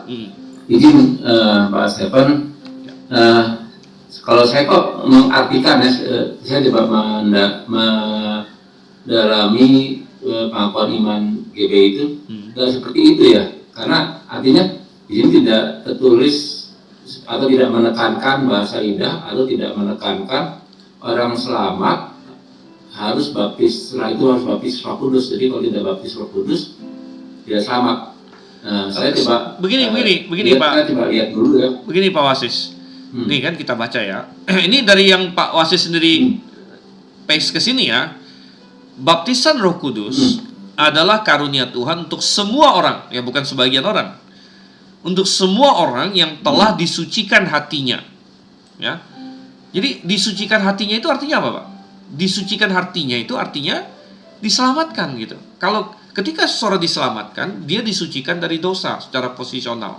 Nah, dia menjadi orang kudus. Makanya panggilan untuk orang percaya adalah orang-orang kudus, gitu kan? Jadi semua orang yang telah disucikan hatinya itu adalah semua orang yang sudah diselamatkan intinya. Jadi baptisan roh, ya kan? Saya coba yang dari yang poin 5 dan 6 dulu deh ya. Yang poin 5 kan tiap orang yang bertobat harus dibaptis secara selam dalam nama Bapa dan Anak dan Roh Kudus dalam nama Tuhan Yesus Kristus. Itu mungkin nggak isu ya? Iya, itu nggak masalah. Ada pernah yang Terus yang ke-6, penyucian hidup adalah buah kelahiran baru karena percaya dalam darah Yesus Kristus yang dikerjakan oleh kuasa firman Allah dan Roh Kudus. Karena itu kesucian adalah asas dan basic hidup umat Kristen. Nah ini kan juga nggak masalah nih, ya, bukan berarti nggak masalah. Bukan berarti bahwa orang secara selamat kemudian kalau nggak suci nggak selamat kan gitu. Iya, nggak masalah. Yang masalahnya di poin 7 ini, ya. Baptisan Roh Kudus adalah karunia Tuhan. Memang karunia Tuhan ya. Untuk semua orang yang telah disucikan hatinya. Sekarang saya tanya, ya Tuhan, Pak Wasis sudah disucikan belum hatinya? Contohnya, kan kalau kita percaya kepada Yesus, hati kita disucikan. Ya, jadi ini berbicara mengenai orang yang diselamatkan, gitu. Jadi pengakuan iman ini berkata, baptisan Roh Kudus itu adalah untuk semua orang yang diselamatkan, semua orang yang juga bukan sebagian loh, semua orang. Dan tandanya itu diselamatkan ya. Orang yang disucikan hatinya kan diselamatkan, gitu kan? Dan tandanya itu adalah berkata-kata dengan bahasa roh, begitu. Jadi makanya saya bilang tadi, ini bukan barang baru, Pak. Saya walaupun poin maksudnya katakanlah pengakuan iman GB ini, oke, Bapak pesis ini, tapi saya bukan pertama kali mendengar ini gitu. Ya, artinya saya tahu gereja-gereja yang punya pengakuan seperti ini, saya tahu gitu ya. Ini bukan pertama kali saya melihat hal seperti ini. Dan saya sudah tahu bahwa memang itulah pengajaran. Jadi bukan hanya GBI, tapi kayak GSJA, AOG ya. Jadi di Amerika itu Assemblies of God ya, seperti lalu masuk ke GSJA segala macam. Itu mirip seperti ini ya, kira-kira seperti ini. Makanya saya bilang tadi ini adalah kesalahan bahkan kesesatan gitu. Karena dari pengakuan iman ini mereka menekankan semua orang yang diselamatkan itu buktinya atau cirinya adalah dia berbahasa roh menurut mereka ya. Sehingga semua orang yang tidak berbahasa roh menurut mereka itu dipertanyakan atau tidak diselamatkan, belum diselamatkan gitu ya. Itu adalah isi dari pengakuan iman ini gitu ya. Oke, jadi lah, saya bukan di sini mau menyerang GBI atau apa juga. Ini kan pengakuan imannya. Ya kita lihat saja ini apa ya masing-masing coba ini aja dibandingkan aja dengan firman Tuhan lah begitu ya. Dibandingkan dengan firman Tuhan dan ya memang bisa benar bisa salah gitu ya. Kalau saya dengan tegas mengatakan ini tidak sesuai dengan firman Tuhan gitu ya. Oke, mungkin kita nggak usah terlalu panjang lebar di sana. Ya, oke, terima kasih Pak Wasis ya. Nah, coba kita lanjut lagi di sini. Ya, lanjut lagi. Kita masuk di sini masih di baptisan di sini ya, masih di baptisan. Nah, jadi kita sudah bicara tadi mengenai subjek baptisan, siapa yang perlu dibaptis ya, yang boleh dibaptis, itu orang yang sudah percaya. Cara membaptis metodenya adalah dengan diselam ya, diselam, metodenya adalah diselam. Nah, lalu hal berikut yang perlu kita bahas adalah pelaku baptisan. Siapakah yang boleh membaptis? Jadi seringkali kita bicara siapa yang boleh dibaptis, yaitu orang percaya. Tapi jarang orang membicarakan siapakah yang boleh membaptis. Atau pelaku baptisan itu siapa sih yang boleh membaptis, kan? Dan ya tidak ada suatu pernyataan yang ini eksplisit di dalam Alkitab, tetapi ada prinsip-prinsip yang diajarkan, gitu ya. Ada prinsip-prinsip yang diajarkan, antara lain kita percaya bahwa perintah untuk membaptis diberikan oleh Tuhan kepada jemaatnya. Ya, itu pertama. Ini prinsip pertama dulu, ya. Tuhan memberikan perintah baptisan itu kepada jemaat, ya. Oleh karena itu di dalam Matius 28 ayat 19 sampai 20 kita bilang amanat agung, ya. Kita bahas bahwa amanat agung itu bukan Tuhan berikan kepada individu saja, ya, tapi kepada individu dalam pengertian sebagai bagian dari jemaat, atau dengan kata lain Tuhan berikan kepada jemaat. Dan kita sudah pernah bahas, ya, kenapa demikian, ya. Ada beberapa alasan. Satu, kalau Tuhan hanya berikan kepada individu, maka ketika individu-individu itu tidak ada lagi, ya, maka bagaimana kita bisa berkata bahwa kita hari ini harus melakukannya? Kan itu bukan diberikan pada kita, gitu, ya. Misalnya siapa sih yang waktu itu Tuhan Yesus ada di situ di Bukit Zaitun, yaitu dia mau naik ke sorga, lalu Tuhan berikan perintah, ya, pergilah jadikanlah segala bangsa muridku, baptislah dalam nama Bapa, Putra, dan Roh Kudus, dan ajarlah mereka melakukan segala sesuatu. Kepada siapa dia berbicara? Oke, katakanlah kepada Petrus, Yakobus, Yohanes. Tapi kalau itu adalah sebagai individu, mereka sebagai individu, dan ya maka ya untuk mereka saja kalau begitu berarti kan. Tapi kalau itu disampaikan kepada mereka tapi bukan sebagai individu, ya, melainkan mereka sebagai jemaat, ya, sebagai jemaat Tuhan, ya. Maka selama masih ada jemaat, ya, amanat ini harus dilakukan, ya, harus dilakukan, ya. Nah, jadi ini berkesinambungan, gitu ya. Dan nomor 2 kita bilang memang amanat agung ini hanya bisa dilakukan dalam konteks jemaat, ya. Mengajar orang untuk melakukan segala sesuatu yang Tuhan perintahkan itu memerlukan jemaat, misalnya. Jemaatlah tiang penopang dasar kebenaran, ya. Dan membaptis juga adalah suatu yang dilakukan oleh jemaat di sini. Jadi oleh karena itu gereja-gerejalah yang membaptis, ya. Nah, di dalam dunia kekristenan kita bilang ada banyak hal. Kadang-kadang ada orang bikin yayasan Kristen, ya. Ada orang bikin sekolah Kristen, ya. Ada yang bikin rumah sakit Kristen, ya. Tetapi kita bilang bahwa walaupun semua itu bisa dikatakan Kristen, yayasan Kristen, sekolah Kristen, tapi mereka tidak punya mandat untuk membaptis, misalnya, gitu kan. Nah, kalau kita bilang bahwa hari ini misalnya ada orang dibaptis oleh yayasan, kan aneh gitu, nggak ada. Dan saya nggak tahu, saya nggak tahu ada yayasan yang membaptis. Setahu saya sih nggak ada, gitu, karena setahu saya memang nggak ada yayasan yang cukup memberanikan diri dia mau membaptis, gitu ya. Yang membaptis adalah jemaat, ya. Karena yayasan tidak ada dalam Alkitab, ya. Yayasan tidak dalam Alkitab, dan bukan yayasan yang membaptis, harus gereja yang membaptis, ya. Padahal yayasan kan ada banyak, ya. Yayasan Kristen ada banyak.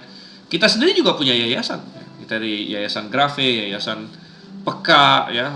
Di Pontianak kita ada bikin Yayasan Remnan, dan banyak lagi, Yayasan Cisin lah. Ada banyak yayasan, gitu. Tapi yang membaptis bukan yayasan. Yang membaptis haruslah gereja atau jemaat Tuhan, eklesia Tuhan, gitu kan.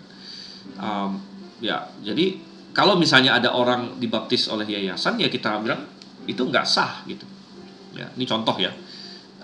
Ada orang dibaptis oleh yayasan, ada orang dibaptis oleh oleh sekolah, misalnya kan. Sekolah, banyak sekolah Kristen, tapi saya juga nggak tahu sih ada nggak sekolah Kristen yang berani membaptis, ya.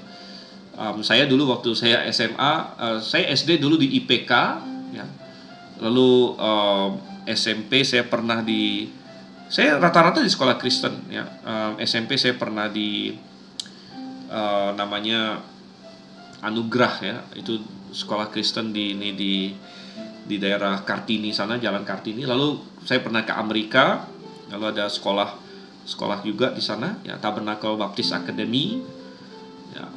Lalu SMA saya di SMAK, BPK Penabur, sekolah Kristen juga. Tapi nggak ada tuh sekolah yang membaptis, ya. Oh ini ya kamu dibaptis di sekolah misalnya di BPK Penabur, BPK Penabur membaptis. Nggak ada, ya nggak ada. Setahu saya nggak ada. Dan memang nggak boleh gitu, nggak bisa. Dan kalau misalnya ada, misalnya kita bilang ya, kalau misalnya ada yang seperti itu, ya kita akan bilang juga itu tidak benar dan tidak sah. Gitu. Kita tidak akui, ya, kita tidak mengakui baptisan yang dilakukan oleh sekolah atau oleh yayasan atau oleh rumah sakit atau apalah gitu ya contohnya. Ya, jadi kita bicara mengenai pelaku di sini ya, pelaku harus jemaat, harus gereja gitu kan ya. Nah lalu kalau memang yang melakukan baptisan itu harus jemaat atau harus eklesia Tuhan, ya maka kita masuk di situ haruslah jemaat lokal yang benar-benar jemaat lokal milik Kristus, ya jemaat lokal milik Kristus. Jadi contohnya ya, pertanyaannya adalah contohnya nih ya, gereja Katolik itu gereja milik Kristus atau bukan, gitu kan? Apakah baptisan Katolik baptisan yang diakui atau tidak, misalnya contohnya gitu ya, apakah baptisan Katolik baptisan yang diakui atau tidak ya. Nah saya pernah baca satu buku ya. Saya pernah baca satu buku yang dimana pertanyaan ini bukan hanya sekedar pertanyaan hipotetis, tapi benar-benar diperdebatkan ya oleh suatu denominasi Presbyterian ya. Kalau nggak salah ini di Amerika gitu ya. Jadi ada denominasi Presbyterian di Amerika. Ini sudah agak lama ya, sudah lebih dari 100 tahun yang lalu mungkin ya. Karena kalau Presbyterian sekarang di Amerika itu sudah liberal ya. Tapi ini sebelum Presbyteriannya jadi liberal masih Injili lah gitu ya, masih lumayan kuat. Jadi di gereja Presbyterian ini mereka ingin bikin suatu pengakuan iman, ya, dokumen pengakuan iman. Lalu mereka mulai mendebatkan salah satu poinnya, yaitu masalah apakah mereka mau mengakui baptisan Katolik. Ya. Apakah mereka akan mengakui baptisan Katolik sebagai baptisan yang akan mereka terima ini baptisan dari Tuhan gitu kan, baptisan yang berotoritas lah istilahnya. Nah, terbagilah mereka menjadi dua kubu. Di kubu yang pertama menekankan betapa sesatnya gereja Katolik. Ya, mereka bilang Katolik itu sesat ya karena Injilnya berbeda. Ya, Injilnya berbeda. Ingat sekali lagi Katolik mengajarkan keselamatan melalui baptisan. Ya, jadi percaya Yesus tapi plus baptisan, plus perbuatan baik, ya, plus sakramen-sakramen. Jadi Injilnya saja sudah salah. Gereja Katolik doa sama Maria, jadi menuhankan Maria, berdoa sama Santo Santa. Gereja Katolik percaya purgatori, api penyucian. Gereja Katolik banyak lah ya doktrin transubstansiasinya yang nanti akan kita bahas mengenai perjamuan Tuhan. Jadi sebagian menekankan itu dan berkata, wah lihat nih betapa sesatnya gereja Katolik. Jadi karena sudah begitu sesat, tidak punya Injil yang benar, konsep Allahnya juga sangat diragukan karena menambahkan Maria, dan banyak lagi yang lain, kepausan yang sama sekali nggak ada dalam Alkitab. Jadi pasti gereja Katolik itu bukan gereja Tuhan, dan oleh karena itu baptisannya tidak berlaku. Nah, ini sebagian mereka berkata demikian ya. Tetapi sebagian lagi dari gereja Presbyterian ini berkata, oh nggak bisa. Karena kalau kita bilang gereja Katolik itu baptisannya nggak benar, maka itu berarti kita semua belum dibaptis. Ya, itu berarti kita semua belum dibaptis. Kenapa? Karena kaum Protestan itu keluar dari Katolik. Ya. Dan para reformator, yaitu Calvin, ya. Yang pendiri Presbyterian siapa? John Calvin, ya.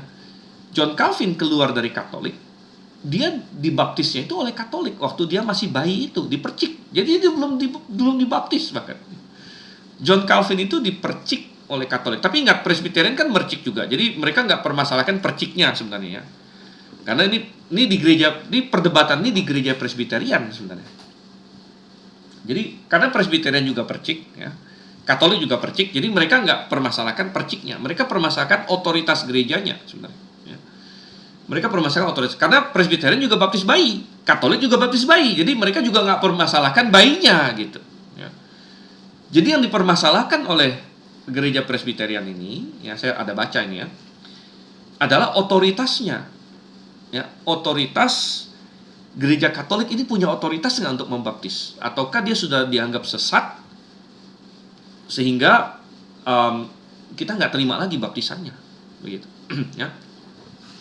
Dan itu tadi akhirnya mereka terbelah dua kubu. Yang satu bilang, oh iya sesat dengan pengajarannya, doktrinnya begini, bla bla bla bla bla. Ini sesat, ini kita nggak bisa terima baptisannya. Tapi yang sebelah lagi, setengah lagi bilang, wah repot juga kalau kita nggak terima baptisannya. Sedangkan pendiri kita John Calvin kan dibaptis Katolik. Kalau kita nggak terima baptisan Katolik, berarti kita tidak menerima baptisan John Calvin, pendiri kita. Kalau kita nggak menerima baptisan John Calvin, pendiri kita, kan rentetan ke bawah semuanya, berarti kita nggak terima juga gitu. John Calvin membaptis pengikut-pengikutnya, kita nggak terima juga semua itu. Karena kalau begitu John Calvin sendiri belum pernah dibaptis gitu kan. John Calvin sendiri belum pernah dibaptis. Sehingga kalau kita menolak baptisan Katolik, ya, itu sama dengan kita menolak baptisan kita sendiri juga, karena akarnya semua dari sana gitu istilahnya. Paham nggak ya? Dan akhirnya saya baca dari buku itu, mereka tidak pernah menyelesaikan poin itu gitu. Akhirnya mereka udah biarin aja, akhirnya nggak dibahas lagi karena tidak ada suatu konsensus di antara mereka. Akhirnya mereka itu mau terima baptisan Katolik atau tidak gitu, ya. Nah, inilah yang diselesaikan oleh kaum baptis, ya. Permasalahan seperti ini diselesaikan oleh kaum baptis dengan menolak baptisan Katolik, ya.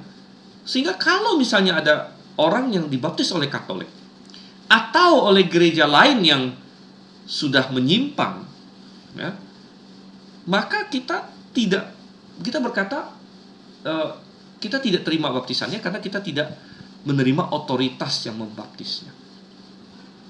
Kita tidak menerima otoritas yang membaptisnya. Bahwa mereka sudah bukan lagi, ya, eklesia milik Tuhan. Gitu ya. Kita tidak percaya bahwa Katolik adalah eklesia milik Tuhan karena betapa kacaunya dan betapa rusaknya ini sistem itu sudah dengan doktrinnya dan segala macam yang sudah kacau balau begitu ya. Nah, sehingga kalaupun nih contohnya misalnya ada orang dari gereja Katolik contohnya yang diselam sekalipun, ya, sebagai orang dewasa sekalipun misalnya, kita tetap tidak menerimanya. Ya, kita tetap tidak menerimanya, kita akan minta dia dibaptis lagi gitu. Karena kita bilang ya kamu dibaptis oleh otoritas yang tidak alkitabiah gitu. Ya. Nah, tentu kalau misalnya ada orang yang dipercik, ya kita bilang kamu belum dibaptis. Kalau ada orang yang dibaptisnya saat bayi, entah mau dipercikkah atau diselamkah waktu bayi atau lain sebagainya, ya kita juga bilang kamu belum dibaptis karena waktu itu kamu belum percaya Tuhan. Gitu. Dan dibaptis oleh otoritas yang tidak alkitabiah, kita juga anggap perlu untuk dibaptis lagi gitu ya. Dibaptis yang benar untuk pertama kali sebenarnya. Oke, nah ini ada beberapa pertanyaan, tapi sebelum saya jawab itu saya selesaikan dulu poin B ini ya. Lalu di dalam jemaat itu sendiri siapa yang boleh membaptis ya? Biasanya kan orang bilang gembala membaptis, gembala jemaat membaptis, tapi siapa lagi yang boleh membaptis? Penginjil boleh baptis nggak? Diaken boleh membaptis nggak? Jemaat biasa boleh membaptis atau tidak? Gitu kan? Dan sekali lagi, Alkitab tidak memberikan pernyataan yang sangat eksplisit ya mengenai siapa yang boleh membaptis di dalam jemaat itu. Ya. Kita bisa berasumsi bahwa gembala sudah pasti boleh membaptis ya. Tapi ada banyak bukti bahwa yang bukan gembala juga bisa membaptis. Contohnya waktu Tuhan Yesus membaptis. Kita baca di Injil, ya, Tuhan Yesus membaptis, tapi bukan Tuhan Yesus yang membaptis, tapi murid-muridnya yang membaptis, ya kan? Padahal jemaat itu waktu itu gembalanya adalah Tuhan Yesus. Tapi Tuhan Yesus tidak membaptis, tapi murid-muridnya yang membaptis. Ya, jadi rupanya selain gembala juga yang lain bisa membaptis. Nah mungkin ada yang bilang, murid-murid itu kan rasul ya, udah pastilah boleh membaptis ya. Tapi istilahnya tidak ada suatu pernyataan eksplisit Alkitab di dalam siapa yang boleh membaptis atau tidak. Tapi kita simpulkan, karena yang diberi otoritas untuk membaptis adalah jemaat Tuhan, maka siapapun yang diberikan tanggung jawab oleh jemaat untuk membaptis, ya boleh membaptis, gitu ya. Nah, biasanya kalau seseorang sudah ditabiskan, ya, gembala ditabiskan, ya, penginjil ditabiskan, diaken ditabiskan, maka itu sudah semacam suatu persetujuan jemaat bagi dia untuk membaptis. Ya. Jadi gembala bisa membaptis, ya, diaken bisa membaptis walaupun jarang ya. Tapi ada loh, ya saya pernah ingat di GBIA, bukan di Grafe kalau nggak salah, di mana ya? Ada GBIA lain ya, di mana ada seorang diaken yang akhirnya membaptis ya. Nggak masalah gitu ya. Penginjil bisa membaptis. Pertanyaannya, jemaat biasa boleh membaptis nggak yang belum pernah ditabiskan? Ya, belum pernah ditabiskan. Nah, jawaban saya adalah bahwa sekali lagi Alkitab kan tidak menyatakan secara eksplisit ya. Jadi saya kembali kepada prinsip, kalau jemaat itu memperbolehkannya silakan gitu. Jadi kembali kepada otoritas pada jemaat. Kalau jemaat mempercayakan seorang yang belum ditabis sekalipun untuk membaptis, maka boleh ya. Dan ini kembali kepada pertanyaan yang waktu hari Pentakosta, masih kita ada sedikit bahas ya. Pada hari Pentakosta 3.000 orang dibaptis, dan para kritik sering berkata ini mustahil katanya, karena 3.000 orang dibaptis ini nggak cukup waktu. Kalau Petrus doang yang membaptis jelas nggak mungkin ya. Petrus kan satu orang, kalau satu orang mau baptis 3.000 orang itu perlu berapa lama? Misalnya satu orang itu 1 menit aja, misalnya satu orang 1 menit berarti 3.000 menit. 3.000 menit itu sudah berapa itu? Satu hari ada berapa menit? Ya. 24 jam kali 60 menit, 240 kali 6 ya. Kita anggap 25 deh ya. Berarti berapa? 1.500. Ya. Jadi tidak ada cukup ini menit dalam satu hari bahkan. Oke, kalau misalnya 12 rasul membaptis. 12 rasul membaptis ini sudah pernah kita hitung. Ini juga masih sulit ya. Tapi kalau misalnya kita anggap bahwa bukan hanya rasul yang boleh membaptis ya, tetapi ada berapa sih? Kan jemaat mula-mula ada 120 orang. Ya katakanlah yang perempuan nggak membaptis lah contohnya ya. Yang perempuan nggak membaptis, lalu katakanlah walaupun sebenarnya mungkin ya, boleh saja karena tidak ada ini, bisa saja ya, walaupun tidak ada tercatat juga sih perempuan membaptis perempuan, tapi kita nggak perlu yang perempuan baptis. Minimal kan ada 70 murid, ingat nggak? 70 murid yang pernah Yesus utus itu tuh ya, 70 murid ya. Katakanlah dari 120 ini ada 70 murid saja ya, yang laki-laki, maka kalau kita bagi berarti satu orang hanya perlu membaptis berapa? 40-an orang. Ya, katakanlah 40-an. Ya, 40 sekian orang. Tiap-tiap orang hanya perlu membaptis 40-an orang yang sangat-sangat bisa gitu untuk dalam waktu beberapa jam gitu ya. Jadi ini adalah permasalahan yang sering ditanya orang ya, tapi kita tidak sulit menjawabnya gitu. Oke, baik. Selanjutnya kita lihat ada pertanyaan ya, saya jawab pertanyaannya dari Pak Arisman. Mungkinkah gereja Protestan balik arah hanya membaptis orang dewasa percaya? Mungkinkah? Moga-moga. Moga-moga mereka mau bertobat dari kesalahan itu ya. Jika masih bertahan, apakah mungkin jemaatnya mengalami lahir baru? Ya, ada nggak orang yang diselamatkan di gereja Protestan? Ya ada. Tapi kita bilang persentasenya lebih sedikit daripada gereja-gereja yang mengajarkan baptisan orang percaya dan keselamatan dan lain sebagainya, ya. Karena kalau membaptis bayi sudah pasti gerejanya akan tercampur sebagian selamat, sebagian tidak selamat, ya. Oke, jika jemaatnya masuk api kekal, bagaimana tanggung jawab pendetanya? Ya, memang tiap-tiap kita akan diminta tanggung jawab gitu oleh Tuhan, gitu ya. Oke, baik. Pertanyaan dari Pak Leong.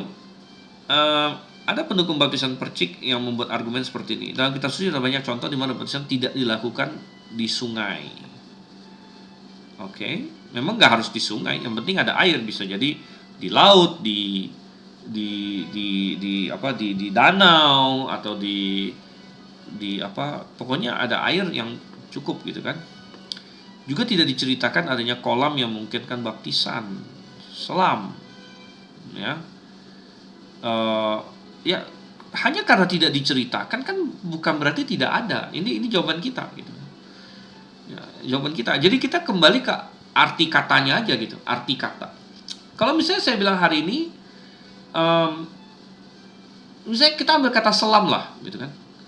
Misalnya saya bilang gini, anak saya kemarin pergi jalan-jalan lalu dia menyelam, maka akan aneh sekali kalau misalnya ada orang bilang begini, kan di cerita itu tidak ada dikatakan dia pergi kemana, tidak dikatakan dia pergi ke laut atau ke sungai atau apa. Ya saya nggak perlu cerita itu. Dengan saya memakai kata menyelam saja, otomatis kita sudah memikirkan ya pasti ada daerah-daerah seperti itu gitu. Jadi kembali ke bagaimana pola pikir kita gitu. Kalau kita sudah tahu arti kata baptizo, maka tanpa di dalam ceritanya disebutkan secara eksplisit, kita sudah memahami bahwa pasti ada semacam tempat atau lokasi untuk itu gitu. Ya. Karena ini kan mereka bilang ini istilahnya argument from silence. Argument from silence adalah argumen yang lemah sebenarnya ya. Kita bilang ini argument from silence, ya. Jadi argumen dari tidak disebutnya sesuatu. Tidak disebutnya sesuatu bukan berarti sesuatu itu tidak ada. Hanya tidak disebut saja kebetulan. Gitu kan? Nah, misalnya contohnya argument from silence apalagi ya. Misalnya gini.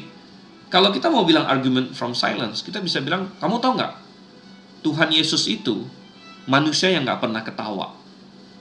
Hah? Kamu tahu dari mana Tuhan Yesus nggak pernah ketawa? Karena dalam kitab Injil tidak pernah tercatat satu kali pun Tuhan Yesus tertawa. Nah, itu adalah argumen yang buruk, ya. Karena itu kita bilang adalah argument from silence. Ya, argument from silence. Ya. Tidak dicatat Tuhan Yesus tertawa, tidak sama dengan Tuhan Yesus nggak pernah tertawa, gitu. Ya kan? Dan saya bisa ambil contoh banyak lagi yang lain. Ya. Misalnya kita bilang, kamu tahu nggak? Misalnya ada seorang anak kan. Dia nggak mau makan brokoli misalnya. Tuhan Yesus nggak pernah makan brokoli katanya. Lalu kok aneh gitu kan misalnya. Kenapa dia tidak pernah tercatat dalam Alkitab Tuhan Yesus makan brokoli? Apa hubungannya? Nomor satu nggak ada hubungan. Nomor dua itu adalah argument from silence sekali lagi. Hanya karena sesuatu tidak tercatat bukan berarti itu tidak ada, gitu ya. Jadi ya kita bilang bahwa kembali ya mengenai argumen-argumen ini kaum pemercik atau apapun itu ya, maka tidak dicatat ada kolam. Ya tidak tercatat bukan berarti tidak ada. Ya. Tidak dicatat ada ini. Ya. Ya, sekali lagi itu argument from silence jadinya kalau begitu. Ya.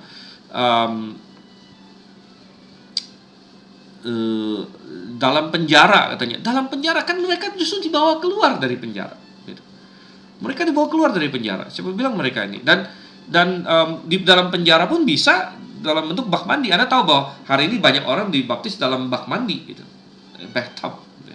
Dalam penjara bisa saja ada semacam bathtub atau bak mandi. Gitu, ya, ya oke. Jadi saya harap itu cukup jelas di sini ya.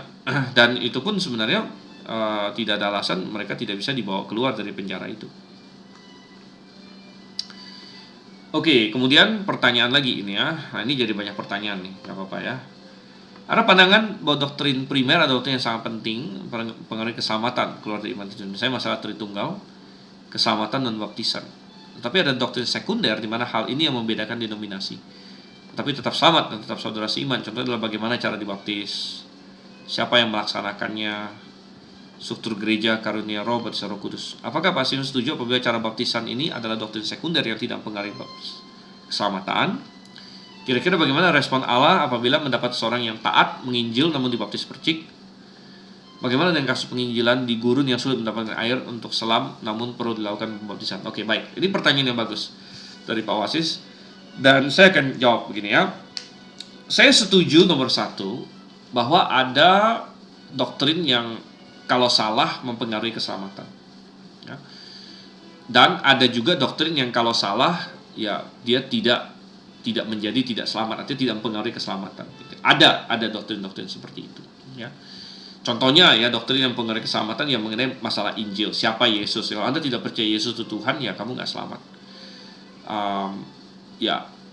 Ya doktrin Allah, ya Tritunggal, atau kamu percaya lebih dari satu Allah atau macam itu juga tidak selamat. Kamu tidak percaya Yesus dibangkitkan, ya seperti orang Korintus juga tidak diselamatkan. Kamu percaya cara keselamatan itu harus dengan beramal, berbuat baik, itu kamu juga tidak diselamatkan. Ya, jadi ada doktrin-doktrin yang kalau salah memang mempengaruhi keselamatan. Dan memang ada juga doktrin-doktrin yang kalau salah tidak mempengaruhi keselamatan. Dan saya setuju bahwa cara seseorang dibaptis tidak mempengaruhi keselamatan. Artinya, karena begini, ada orang yang bahkan tidak dibaptis sama sekali, ya, asal dia sungguh-sungguh percaya Yesus, itu dia tetap selamat. Tetapi dia gagal melaksanakan perintah Tuhan. Gagal melaksanakan perintah Tuhan, dia tidak melakukan perintah Tuhan. Ya, dia akan dikurangi pahalanya. Ya, dia akan dia akan ya dikurangi pahalanya, dia tidak mendapatkan poin dalam kekekalan untuk sesuatu yang mestinya dia bisa lakukan gitu ya. Jadi ya seperti itu ya. Di poin 2 ini kan bagaimana dengan seorang yang taat menginjil namun dibaptis percik. Masing-masing akan ada poinnya. Artinya saya yakin bahwa kerajinan dia menginjil segala macam Tuhan akan hitung juga, tapi kegagalan dia untuk dibaptis juga Tuhan akan hitung juga. Tuhanlah yang tahu hitung-hitungannya ya. Jadi Tuhan yang tahu, tapi setiap ketaatan kita akan dihitung, setiap ketidaktaatan kita juga akan berpengaruh begitu ya. Dan ini prinsip umum ya.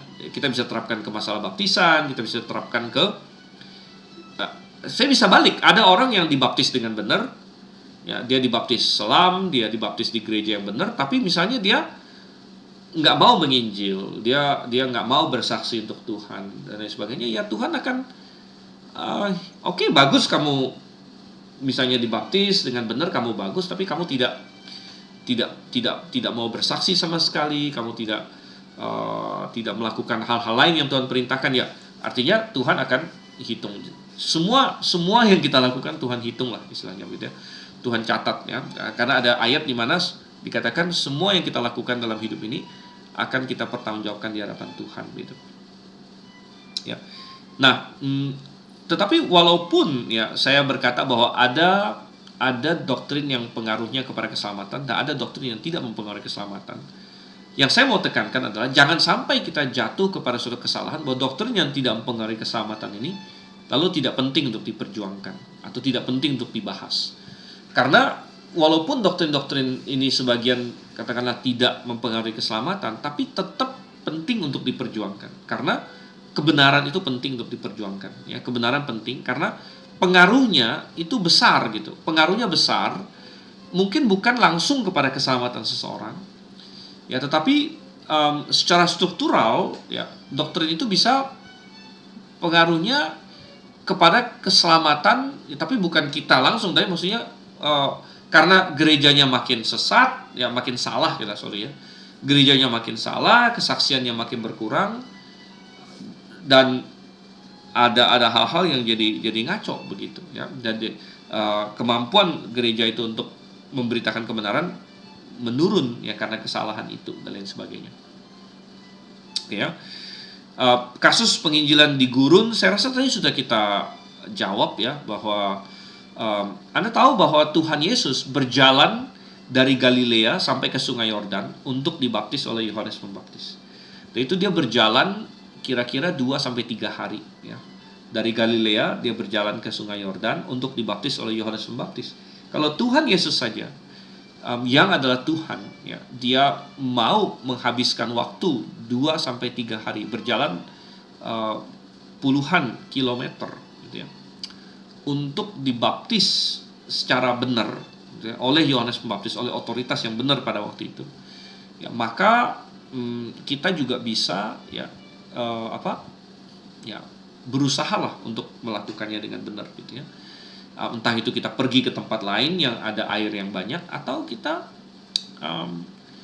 ada berapa banyak sih orang yang di gurun yang mau dibaptis gitu kan, yang gurun apa dulu nih gitu kan. Saya rasa hampir semua gurun hari ini pun ada desanya, ada airnya dan lain sebagainya gitu ya. Oke ya. Nah, jadi dari pertanyaan terakhir ya dari Aliong di sini sebelum kita tutup ya. Bagaimana dengan baptisan dari gereja karismatik yang merupakan pecahan dari gereja baptis? Apakah tetap diakui sebagai baptisan sah? Perlukah dibaptis, minta untuk baptis ulang seandainya mereka bergabung dengan gereja baptis? Ya, jadi sebenarnya ini adalah masalah yang harus ditentukan oleh tiap-tiap jemaat lokal masing-masing, gitu ya. Dan secara prinsip umum kita mau lihat dulu, begitu. Kita mau lihat dulu karena namanya gereja karismatik ini kan juga beda-beda ya tingkat kerancuannya dan tingkat ininya. Kalau yang kayak misalnya tadi yang berkata bahwa kalau kamu tidak berbahasa lidah kamu belum diselamatkan gitu ya, misalnya yang contohnya yang kayak tadi ya, maka kita bilang ini menyimpangnya jauh begitu ya, karena dia menjadikan bahasa lidah itu semacam ya boleh dibilang ciri keselamatan, atau bahkan lebih parah lagi kalau itu menjadi syarat keselamatan gitu ya. Oke, jadi saya rasa jawab singkat begitu saja gitu ya. Dan oke, saya rasa untuk baptisan jangan lupa untuk membaca 2 artikel yang saya tulis itu. Dan walaupun kita tidak bergerak terus cepat, tapi saya rasa yang penting kita paham ya. Ya terus terang karena kelas ini banyak pertanyaan, saya sangat suka juga karena saya ada mengajar eklesiologi yang pagi hari juga untuk yang mahasiswa di GITS ya. Itu tidak terlalu banyak pertanyaan, jadi kita cepat kita udah lewat ini semua, udah sampai ke pejabat malah kita ya. Tapi nggak apa-apa, minggu depan kita masuk ke perjamuan Tuhan dan pertanyaan mengenai pencucian kaki. Oke, baik, terima kasih semua, moga-moga kita terus mengejar kebenaran dan semua ini bisa bermanfaat. Kita tutup dalam doa. Bapa di surga, kami mengucap syukur untuk kasih setiamu pada kami mau menyelesaikan, kami mengucap syukur untuk kebenaran-Mu, tuntun kami kepada kebenaran Tuhan makin baik dan makin dalam lagi. Pimpin kami menyerahkan istirahat kami malam ini ke dalam tangan-Mu, kami berdoa dalam nama Yesus Kristus. Amin. Oke, baik, sampai di sini, sampai ketemu. Maranatha.